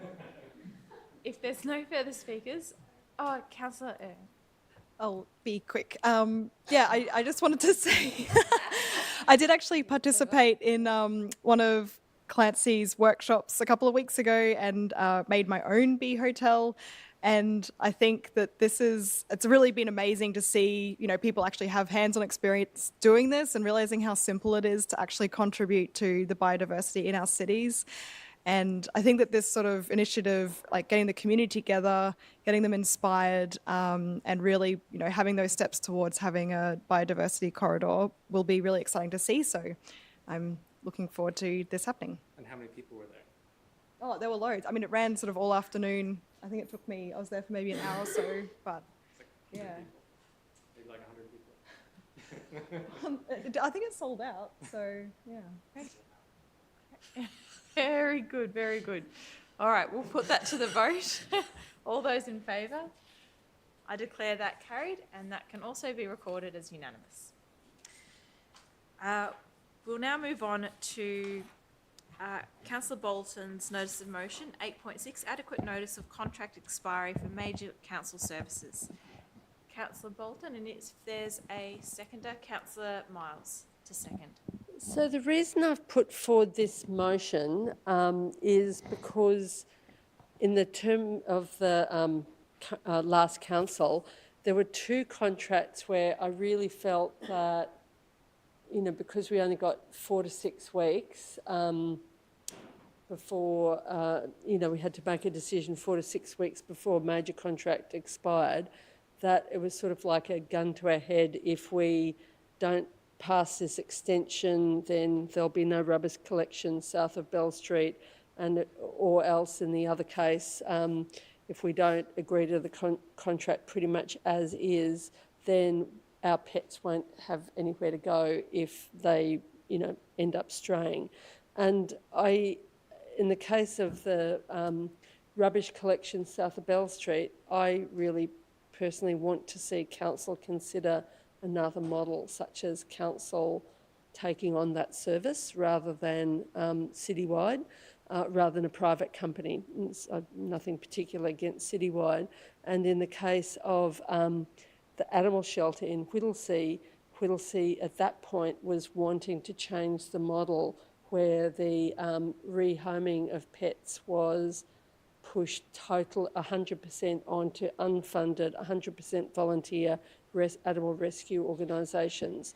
Anyway, we did manage to get through an amendment, and we did manage to extract some concessions out of Whittlesea, so that is a better situation than it might have been. But in both cases, it was very difficult because of the very short time between when we found out about the need to sign these contracts and when the contracts, well, in the case of citywide, had to be it was just too short a time frame in order to consider another method of delivery. So I want to see at least 12 months for these contracts, at least 12 months notice. Probably another one would be the Aquatic and Leisure Centre contracts as well. That would be another one. There might be some other contracts that I haven't thought about that might fit into this category, but I really feel this is really important. And at the very least, councillor briefings, in some ways preferably council meetings, but at the very least councillor briefings, we should have a chance to have a discussion about these contracts. Thank you, I don't want to see a similar situation happen again. Councillor Miles. Yeah, I just think the earlier we know, the more investigation we do, because we don't want to sort of be like, last minute we don't always make the best decisions. So at least 12 months, if we do know stuff's coming up, we can look at options, and options can be brought to council, and we say, no, we don't actually like this for such and such reason. So the more the earlier we know, the more that we can discuss and the better value we can get for ratepayers. Thank you very much. If there's no further speakers, I'll put that to the vote. All those in favour? I declare that carried. Now, that was unanimous, yes. Now we don't have any notices of rescission. Are there any foreshadowed items that councillors wish to mention? So we don't have any notices of rescission, but if there's any foreshadowed items that councillors wish to mention. If there is none, and there is no urgent business, we can move on to our confidential items. So we'll need to close the meeting to the public, and we'll have a mover, Councillor Abood, to move.